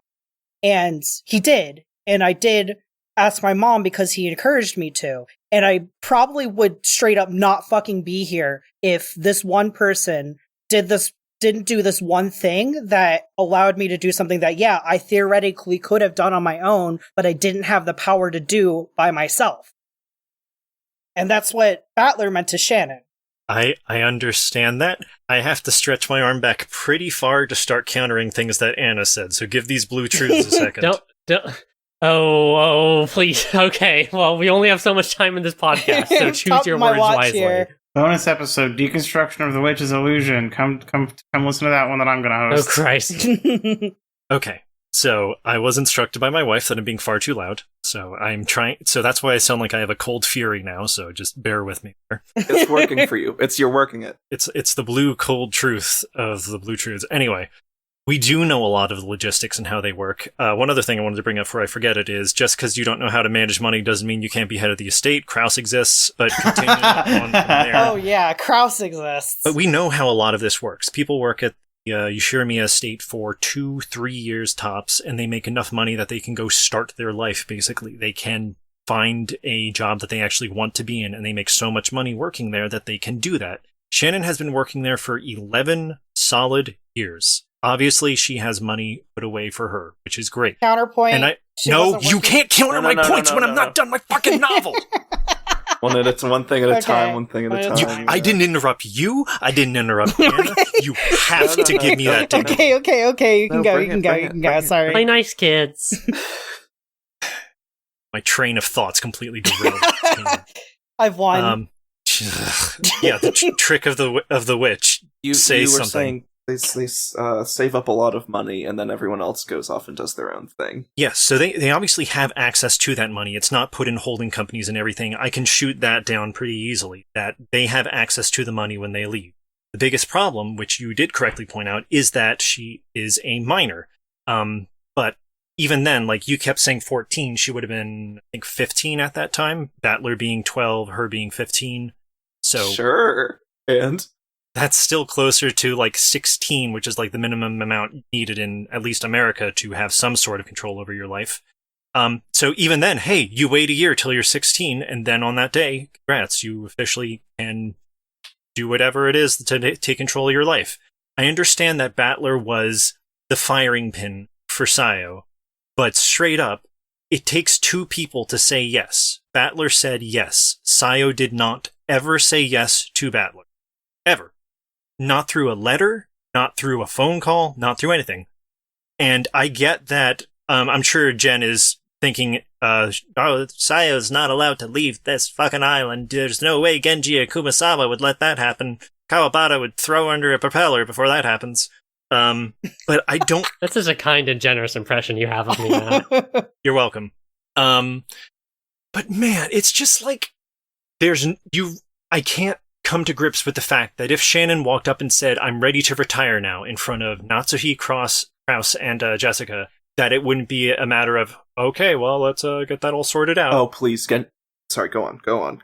Genji and Kumasawa, of course, would try to keep her there. But, like, we know that Sayo has a birth certificate. Nanjo says he will forge one. Genji asks him to. We know Sayo has legal papers for exactly that reason, that gives some sort of, like, life and reality to the character that is Yasu.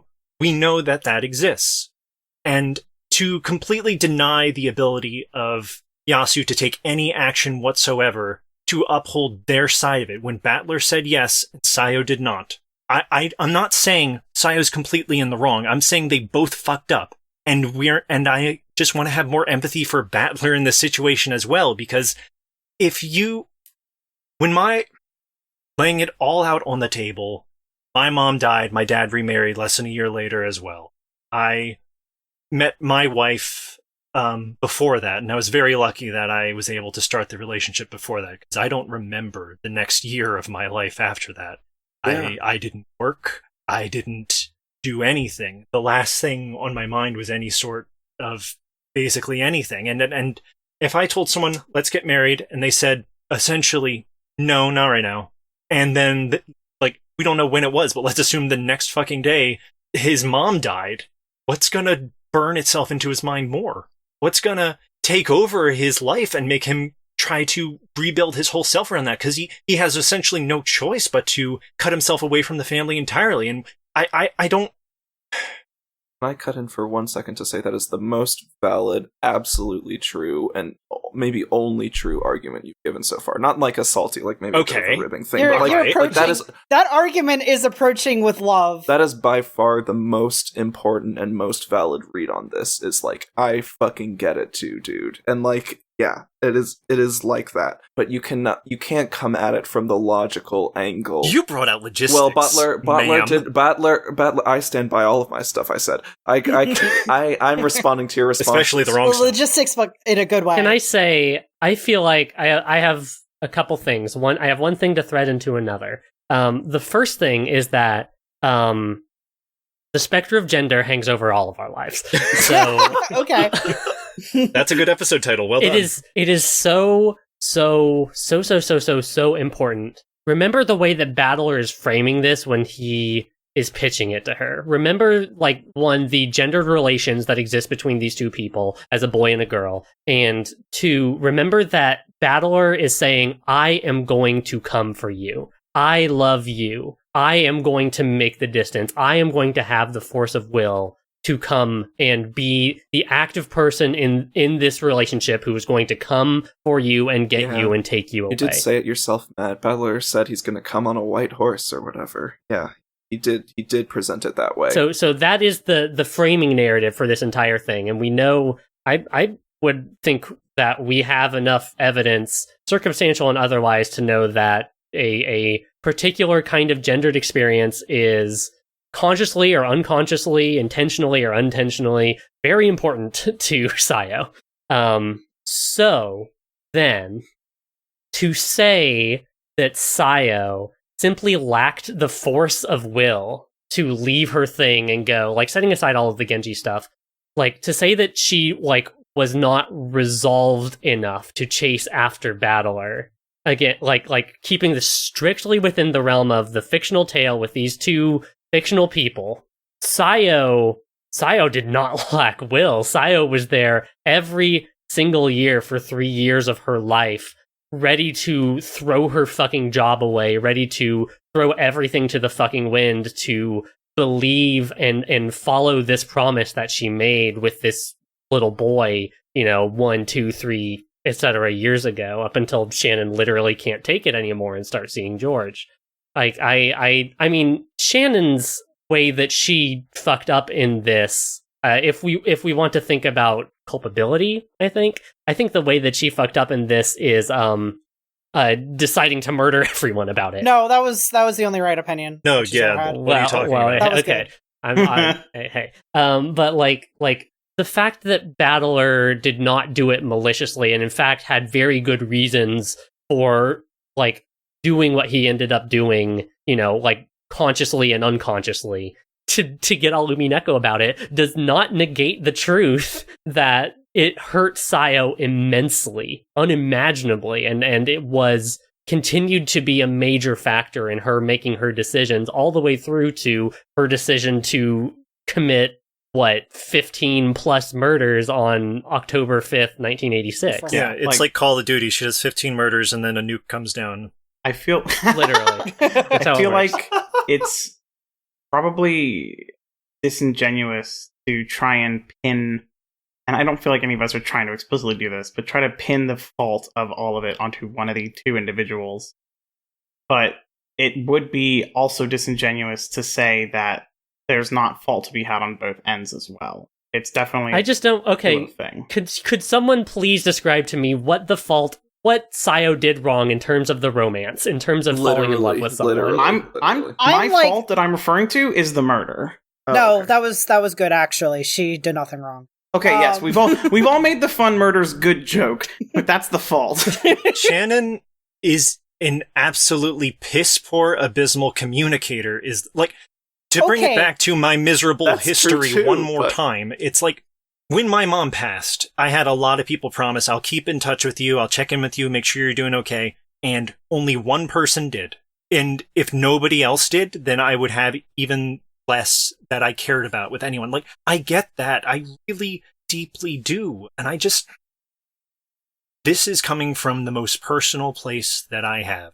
When I say, if Shannon wasn't writing a letter to Battler saying, sorry about your dead mom or something, and the communication just stopped, I cannot find it in my heart to fully blame Battler for this relationship disappearing. Did I imagine the part where Shannon goes on to believe that Battler not coming back the other 2 years, she interpreted it as he lost interest in her? Well, she did interpret that because she didn't learn all the facts. Yeah, she didn't. Right, and she didn't know. Battler sends a letter to every single other person on that island except Shannon. But if we can get into that, if we take it to Shannon did not forget over that span of time. Could Shannon have written a letter? I personally don't think that logistically that could have happened. I don't think that Genji would have allowed it. I don't think that any of the people would have allowed it. But even setting that aside, Shannon has been so passive that she would not probably feel able to send a letter. Shannon gets into the logistics of probably not being able to send a letter. I don't see it as resolved to do nothing for 3 years. I see that as cowardice. There was a point during one of the conversations of what was happening where their narrator was saying that she could have tried to call, like get a number and try to call, and she opted to never do that because she didn't think it would work out. There were a lot of times where she opted to inaction because she felt powerless.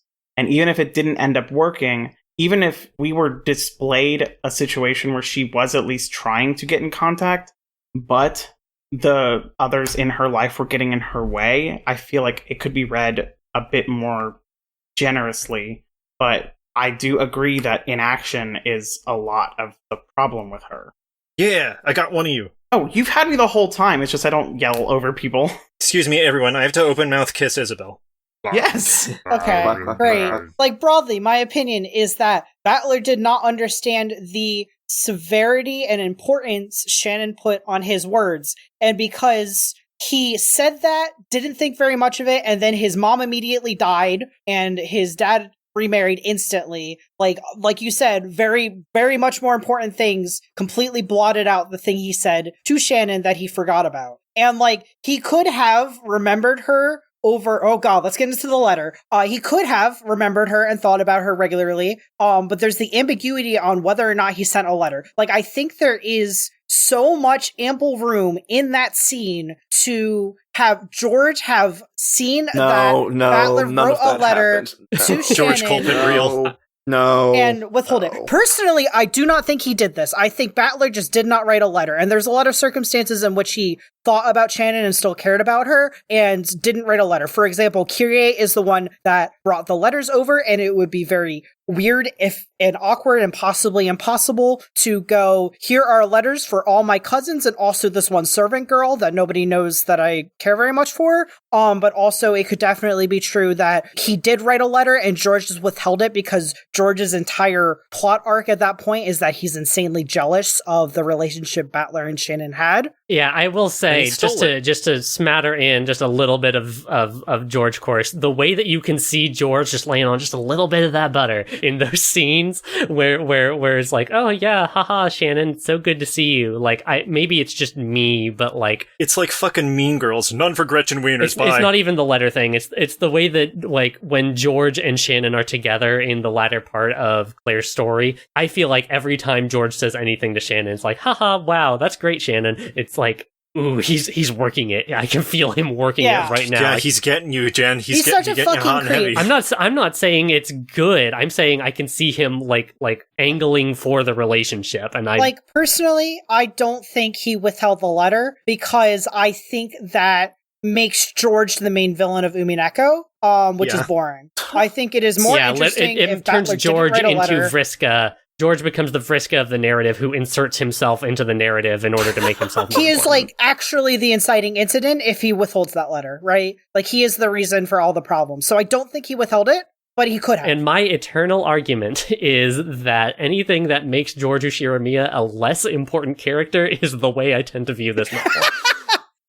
So, the thing that I wanted to touch on is like, and don't fight me on this because I think Izzy's thinking the same thing as well on some level, is just like, have any of these happened at all? Like, any of these stories, has the actual 1986 events happened? Like, has Battler come to the island? Have we had that reunion of Shannon and Battler? Because it could very well be that in quote-unquote reality, Battler comes to the island and goes, sorry I took so long. Kyrie chained me to a log. I don't know. There was a point where she had stated if Battler had shown up 1 year earlier or 1 year later, none of this would have happened. Yes. Yep. Because the whole inciting incident in 1986 is that Battler shows up the same year that George proposes to her, right? That she settles. George has declared, and she knows that he will propose to her. Yeah, that this is the year where she has ultimately decided to... She was going to go with George if Battler had not shown up. Right, that she has decided Literally. to settle on George, and that because Battler showed up then, that year, that is why the murders happened. Right, if Battler had shown up in 85 and they had like been able to work it out or whatever, Umineko doesn't happen. If Battler had not shown up in 87, where she was already with George, and Umineko doesn't happen. Although that's not true either, because in 1980 frickin' 5 or 6 or whatever, she learns that she is related to all of them, and George would have had a poo-poo panic moment when he found out about her body and blah blah blah. Here's my angle: is that Battler is not actually the villain of this story. Battler breaks this person's spirit and mind in half, but that is not the crux of the problem, right? This is not the defining problem. And to put Battler at the center when all of his, somewhat traumatized and very stupid ignorance is like that's not the no, it's not. That's not the point, That's not the point of this story at all. But to say in the context of this romance, to say that Shannon is a coward for experiencing gender in a romance novel way, gender and romance in a romance novel way, when that is the only experience she has with it and the only possible experience she might ever have with it, and to wait in that sense and to call that cowardice is a very bizarre choice of words. A deal with someone and to hold up your end of the bargain when the other person doesn't, for I think totally understandable reasons. And also the stakes are also completely asymmetrical, which goes without saying. So a slight amount of like her being nervous about breaking all of the rules and social contracts of everything to make an uncertain leap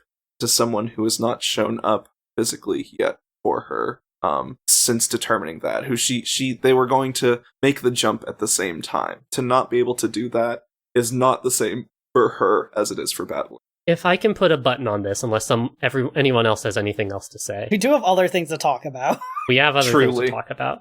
There are 2 points that were made during that conversation that I want to put into conversation with each other, not now, but during episode 8. I'm saying this out loud now so that I remember. The first thing was, Anna, you said, like, oh, the idea that anyone could make any choice at any time, and, like, any human being could just do anything, at, like, you rejecting that idea, versus Matt's talking about something that I totally agree with him with, Shannon's passivity, and Sayo's passivity, and the way that she is only, the ways in which her agency manifests, and the ways in which it doesn't. Those are 2 ideas that I think we will have great reason to talk about in the next episode. So I'm very interested to talk about that. Yeah, I mean, there are things that I would like to talk about in the Tea Party and question marks. Battler did nothing wrong.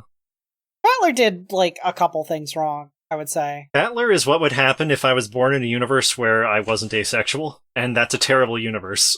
Battler did some things wrong, but I don't think anything that you could, like, necessarily really hold him accountable for. It was just sort of the wrong things, the bit of, like, wronging we accidentally do to everyone in our lives at various points in our lives. Yeah, it's like, it's certainly not intentional. It's definitely a being on different pages in the same conversation, right? Like, that he placed an entirely different level of importance on this thing Shannon did. Shannon hinged literally her entire fucking life around it, and Battler had other things on his plate. Also, can I say, it was not smart for teenage boy high on his dick to fucking say, I'll take you away, let's get married, when he just didn't mean it. He never meant it. It's also like, he didn't... That's not even wrong that he didn't mean it, but he shouldn't have said it. There's no evidence that he understood Shannon's circumstances either. Like, he probably didn't know, like, he probably knew that she was from Fukuin House, but probably didn't understand the full ramifications of both being an orphan and having been in service of the Yoshinomiya family for just the pure amount of time that she had. Like, that, someone definitively telling her, I will take you away and we will live off this island away from everyone. Like, there's no way he probably understood the ramifications. Yeah, I mean, I don't think we can call Battler's sin is load-bearing in the way that, like, it's him coming back on that particular year, but that like, is one of the things that drives Beatrice to do these things. But, like, do you blame the match, or do you blame the puddle of gasoline? There's so much, there is so much happening in Beatrice's life that, just because there is an incident that you could conceivably call, like, the spark, like the instant spark that causes it to actually catch fire, doesn't mean it wasn't, like, dripping, with some other flammable liquid. Okay.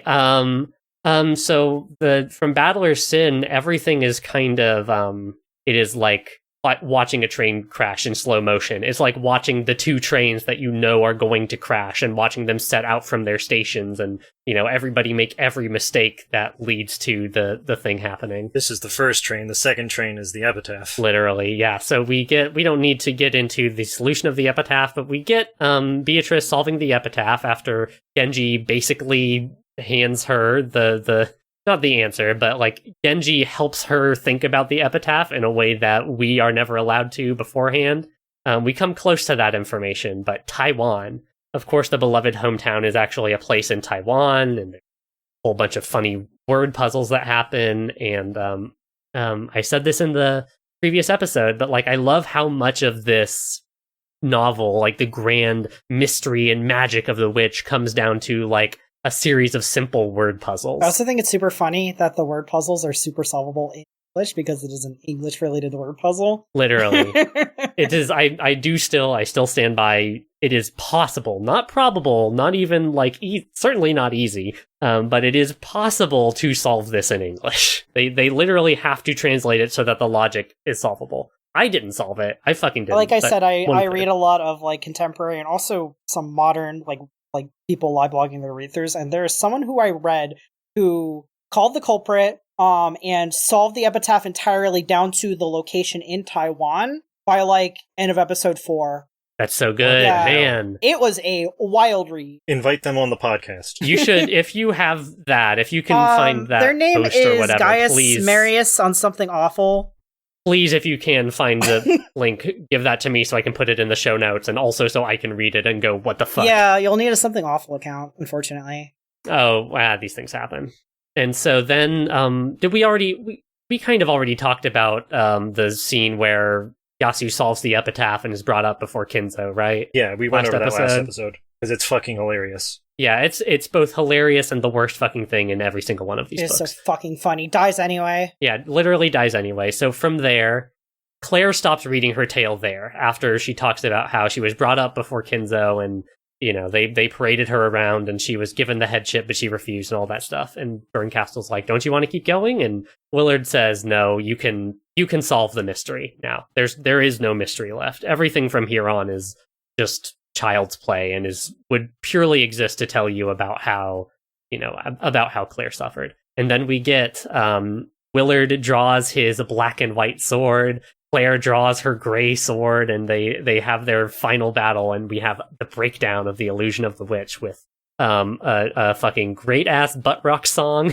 playing in the background called Golden Nocturne. The buttest of rock. It's the best so part of the entire fucking thing. It's necessary for that whole thing. It's so good. And of course, in true Ryukishi form, even here at the very, very fucking end of it all of these solutions are still coded. Illusions to illusions. The corpse that cannot return to Earth returns to illusions. That's for the first Twilight of the first game, which, you know, if you think about it, you can figure out what he's saying there. Obviously, Shannon cannot have a corpse if Cannon is standing there with Hideyoshi, supposedly looking at Shannon's corpse. Man, okay, so Hideyoshi was really on some bullshit with that one, right? Because not only does he, like, you know, Cannon breathing down his neck, telling him that Shannon is dead, but he also says what a way to find out, right? It's on the middle finger. Middle finger. It's on the Hideyoshi. It's on the middle finger. You will say this for me, and I will give you another $10,000. Yeah, like Hideyoshi either is. I don't think he would be in on it because like it's obvious that like Ava would super not be into this reveal, even if Hideyoshi would be fine with it personally. Like if he just found out then, or if he knew it was happening and just decided to fuck with his son. Let us not forget, everyone needs a whole lot of money right now.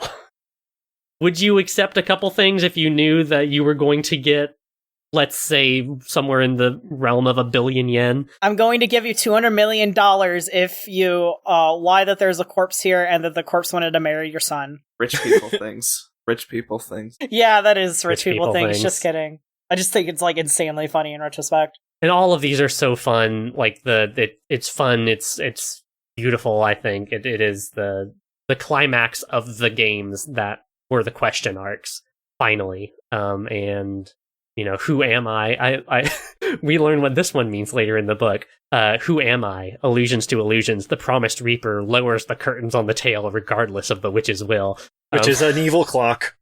Which is, there's a big fucking bomb that's going to blow up underneath your feet no matter what you want. I've been fucking gunning for the bomb for so long, and you guys made fun of me. I will still make fun of you. I feel like we all made fun of each other for our almost exact truth. I said the Kyrie was non-binary, and I said the members of Fukuin were Kinza's children. So after this, Willard puts the witch to sleep for all time. And Willard's like, wow, Berncastle, that was really nice. I really didn't expect you to do such a beautiful, you know, kind tale. And Berncastle's like, oh, check this shit out. And then the tea party starts. Ooh. God, this tea party is, literally has chapters. It is. Willard throws his arm at Berncastle. It's incredible. I find it so fucking funny that in the 1986 that Berncastle shows, Beatrice is just like, here are some guns, deal with it. That's it. So just very, very briefly, in the tea party, Leon and Angie, our Angie, are locked up in a theater, and Claire is trotted out on stage, and we see another game board, it looks like, taking place, except this game board the adults solve the epitaph like basically instantly. Because it's piss easy, and if they actually tried for a second, it'd be fine. and Beatrice just shows up there in doll mode down in the gold holding room, and the adults all start killing each other over the gold. Like I think I summarized this last episode, but it's so my personal feeling on this, like setting aside literally everything else that I could set aside, my personal feeling on this is that I think this is the truth. Even though Bernkastel gives you that out, I think this is the truth. Yes. I think this is a truth. I don't think it is the truth. Let me put it this way: we are going to get the Bernkastel at the end says in red, "This is true," or like "This is the truth." And there's another letter scrolling in red, several more words. It's cut off. Angie explodes herself into creams on purpose because she's upset. And Bernkastel laughs about that. I love that moment. That's mechanism. Hilarious. She's like, "Wow, that one's on you, Queen." I think that's pretty funny. But obviously, episode 8 is going to be like they have to fight the funny evil witches. They have to come up with the best possible world where like all the truths are true, but also it's beautiful and happy. And Angie gets to come home, and Battler gets to come home. Whatever. And that will be like the true ending, and that's a good ending. And I'm excited for that, and I'm rooting for all of them. No, please. You wish, Bernkastel. Bern said, "I won't give this game a happy ending." Yeah, literally. But this is the truth of the story. This is at the heart of the story. This is what the characters are like. I knew from the start that Kyrie was fucked. I could smell it on her. The fact that she just hates to see a girl boss winning. She hates her own daughter. She refuses to acknowledge her son when she is shown as the smartest character in the series. She couldn't reason out that that's her own son. She knows that is her own son, and she still hates him. The fact that Rudolph killed this person, the fact that the adults obviously solved it instantly, like that's the thing what that really happened. This is what really happened. The fact that Beatrice just gives up, because that's what I'm saying. This passivity that you all are talking about, she totally has it. But also the defeat is there, the inactivity, the complete lack of agency. She would literally just sit there and get shot and die. She has nothing to live for at that point. She promised those people all of the wealth she owns. That is everything she owns. Without wealth, she has literally nothing in her whole life. And so when she gets killed, she doesn't even bat an eyelash. I believe that. This is the truth. This is absolutely the true ending. I'm excited for the good ending. I think that it either isn't or it is masked with fantasy, because I have issues with how Kyrie is characterized. Oh, go up, please. Yes, now this is. We're back in the ring now. We're back in the ring. It's me and Caelum now. All right. No, listen. Okay, so Kyrie's primary motivation. Can we put the big forehead, tiny face Kyrie emoji in the fucking show notes, please? Yeah, that's the album art for this one. Oh my god. Okay, so like Kyrie's entire thing up to this point is that she has intense control issues, right? Like that everything has to go her way and she has to get what she wants. What she wanted for 18 years is Rudolph. She gets Rudolph. And then when Rudolph dies, she just doesn't fucking care. She's just like, oh, whatever. Like that she is so dismissive of something that she has desired so intensely that she had resolved to murder another woman over, that she just dismisses it offhand and then turns to the camera and says, also, I actually hate my daughter Angie. She sucks. I will go off and take this money to live a better life without her.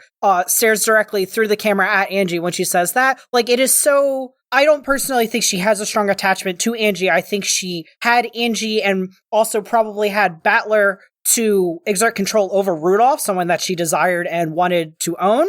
But I think it is Bernkastel fucking around with pieces who, again, cannot do anything that they would not truly do in real life, right? So she probably did, on some level, feel that she did not care much about Angie, and she probably did genuinely think she could, cut loose and just live a new life with all this money. But so you're arguing that, like, Bernkastel... I think Bernkastel is fucking around drawing that out or something. Because I don't together think the worst possible one for Angie. Yeah, like I think that's true with Leon too. I think there is a timeline where Leon lives. I think that Bernkastel intentionally like fucks with stuff to come to the conclusions that she wants, right? Like this probably is what happened in the Rokenjima that resulted in Angie being in the care of Ava. Like, I do that to believe that's true. I don't think that the events are as they are played out. You don't think Kirei actually did look into the camera and go, I hate my daughter? Yes, I do not believe that. I also think it is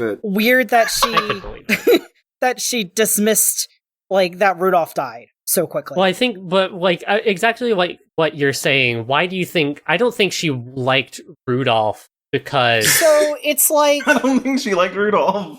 Fuck that guy.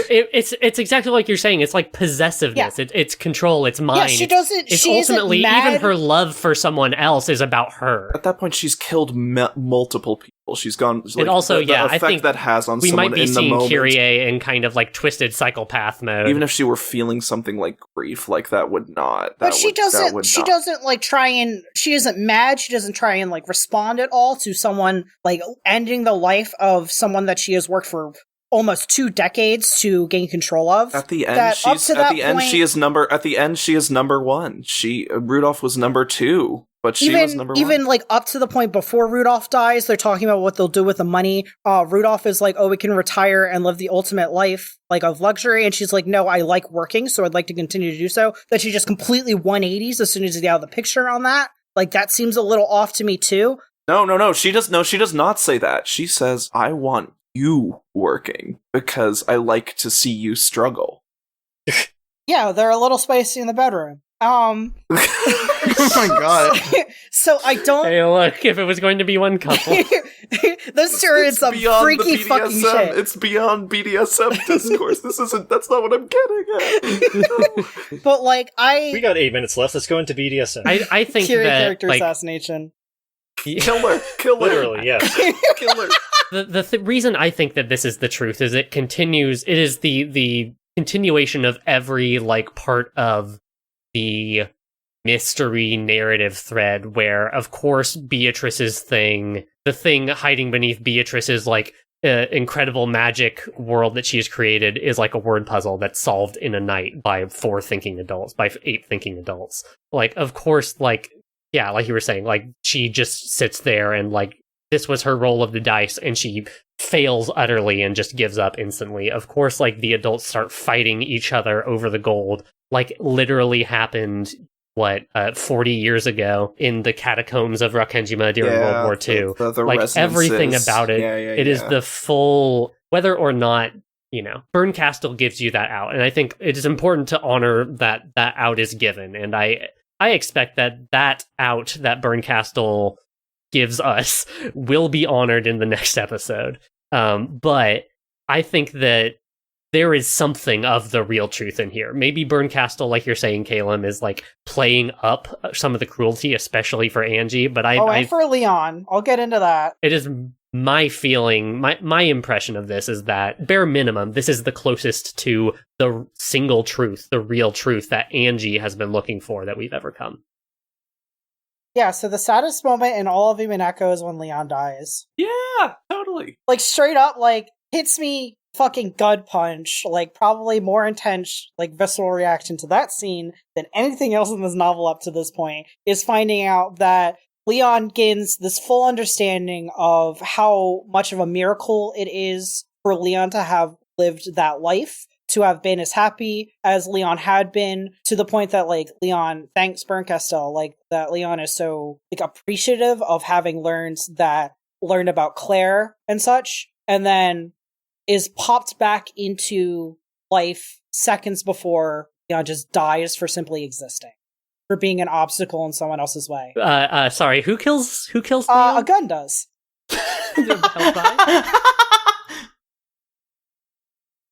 Yeah, there is no escape from the dead end of fate. Of course, this is how episode 7 of Umineko ends, is that there is actually in the reality where Leon exists, of course, you just go 5 seconds further and the murders still happen and Leon still dies. And Leon dies. Leon doesn't know why without the context that Bernkastel gives. And then reality slides into, and Willard bursts onto the scene like a big fucking big hands McMahon, and he's gonna take care of business. Hello? Excuse It is me? Caelum's court-assigned husband. All right, who's I just Willard's love kin? the way that Willard is this like total dreamboat of a guy. It's so fucking funny to me. He's just like the perfect man that Battler isn't. It's so fucking funny to me. Oh god, he slides in and he rescues Leon. And he's like, "Remember, you're Claire's hope. Like living, loving Battler, loving Jessica, or loving George. That's not what Claire really wants. What Claire really, really wanted beyond anything else was your life, a life of uncomplicated happiness where you lived with your family and all of that stuff." I think that's incredibly important to think about, to hold in our brains that's true. They try to run away, they get cornered, and all this stuff happens. And of course, we have the hidden tea party where we have our setup for episode 8, the 2 dueling games, where we have Berncastle, who has promised to not give this game a happy ending, and Battler, who has promised to show a gentle game to a crying Angie who is huddled in a chapel somewhere, somewhere out there in the Sea of Fragments. And the stage is set. I'm going to wrestle this from you for a minute to go into some quick stuff about how Higurashi worked. Yes. So Higurashi was done basically in pairs, but not like 1 and 2 were pairs. It was 1 and 5 were pairs, and then so on and so forth. Right. Every answer arc was an answer arc for a specific question arc. Which is not how less. Umineko works. But 7 is very much, quote-unquote, with the scenario that's shown at the very end that Berncastle shows, that is the answer arc to episode 4, where Battler is the only one on the island, and he wanders around for like a full day, accomplishes nothing, and then explodes. You could say that episode 6 is something of an answer arc for episode 2, given how much it also focuses on romance and between like Shannon and Cannon and Jessica and George. Yes, and I wanted to get into how Higurashi ends, which is 7 is an answer arc, yes, but it is an almost win, where Rika is almost able to make it out of there alive, but then suddenly the final boss shows up, basically, and it gets denied. So, finally, for the final round, the piece of what we now know as Featherine, Hanyu, comes in and joins the crew, and that is the difference that is made, and everyone's able to access their memories from other timelines, and it's a bunch of anime bullshit, but it's really cool and fun. Ronald McDonald fights a whole bunch of people. It's great. Yes, a lot of anime bullshit, I think, is how I would set everyone's expectations for episode 8. Yay, fun anime explosion fight epilogue. Yes, of course it's what's gonna be. I need you guys to have that context of what it was before and how this game is going to echo and reflect and refract that, because I'm positive it's going to play with the idea of, hey, episode 8 of Higurashi was the most golden route you could ever imagine. Everyone got all their memories from all the timelines. One guy learned kung fu because he knew it in a different timeline. It was amazing. Fucking shit. Everyone gets just everything like the they want, Matrix. except Satoshi is still in a coma. But Yeah, who cares? fuck that guy. He was like Oh, Keiichi, God. so who cares? Yeah, literally. How does everyone think? Final predictions. Solve this mystery. What's going to happen? I think the novel will end, and that there won't be another episode. We'll find out why Goda has his big angry fist in the opening now. Episode 8 is not going to be a finale, it's just going to be a final episode. The finale was 6. I'm begging Ange to be there. It has to be about Angie again. She's the only character I like anymore. You're right, though. 6 was the finale. Kyrie is going to look at the camera and say that actually she loves Angie and she misses her very much. Kirie's gonna explode. Halfway through their episodes, Maria's going to bust in and go, "It's my episode now, idiots." And Oh, then that tell would her own also game. no. That would also be good. Maria gets to win. Maria's got her Halfway- king's crown. Maria's got her king's crown. She gets to ascend. Maria wins and gets to take the whole Golden Land. Yes. That's it. Halfway through, Giorno Giovanna shows up in order to finish his story. Oh my I think God. that Beatrice is going to be like, today's my 31st birthday, bring it in, guys. And every character and every When They Cry ever comes in and throws a birthday party for her. Including the ones from Caconia. Yeah, including the ones from Caconia. Yeah, Rika is there, and she sees Berncastle, and she's like, "What the fuck happened to me?" Oh, don't even show her Erica. Oh God. I think Erica would have been My invited. funny little bit of Rika, this is our daughter.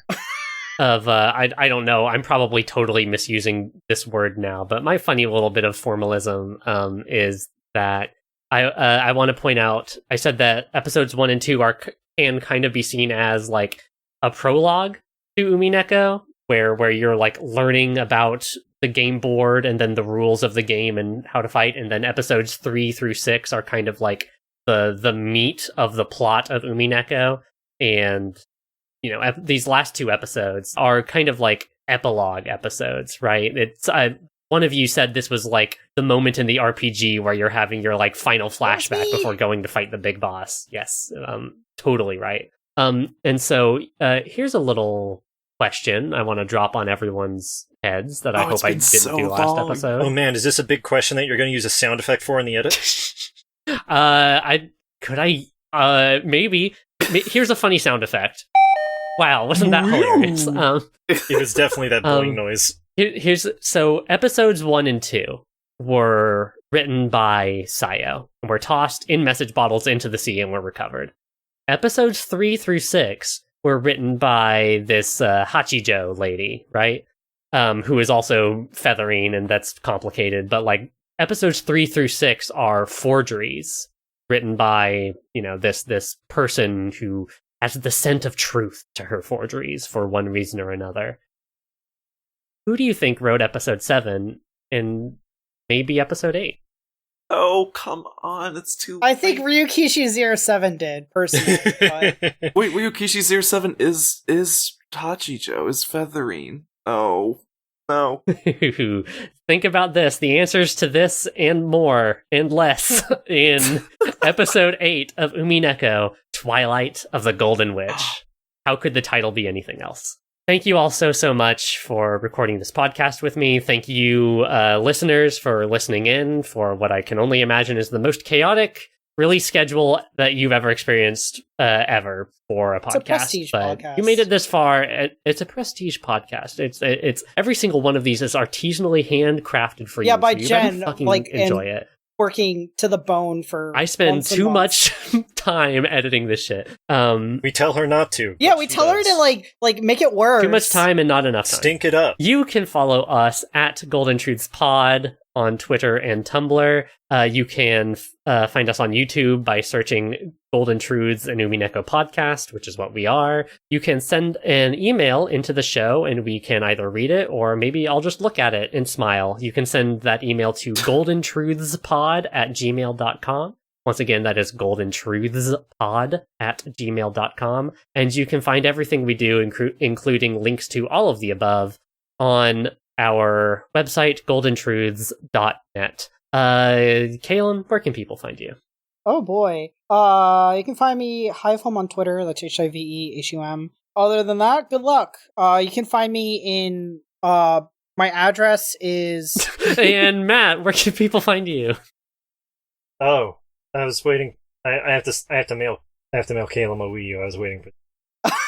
Okay, well, please not on the podcast. Izzy, Izzy Timestream. IzzyTimestream.tumblr.com is where you can find me. You can, again, send me as many pictures and good sentences about Maria Ushiramiya as you like. You can also find me on Twitter under Izzy Timestream, and pretty much anything possible with Izzy Timestream is me.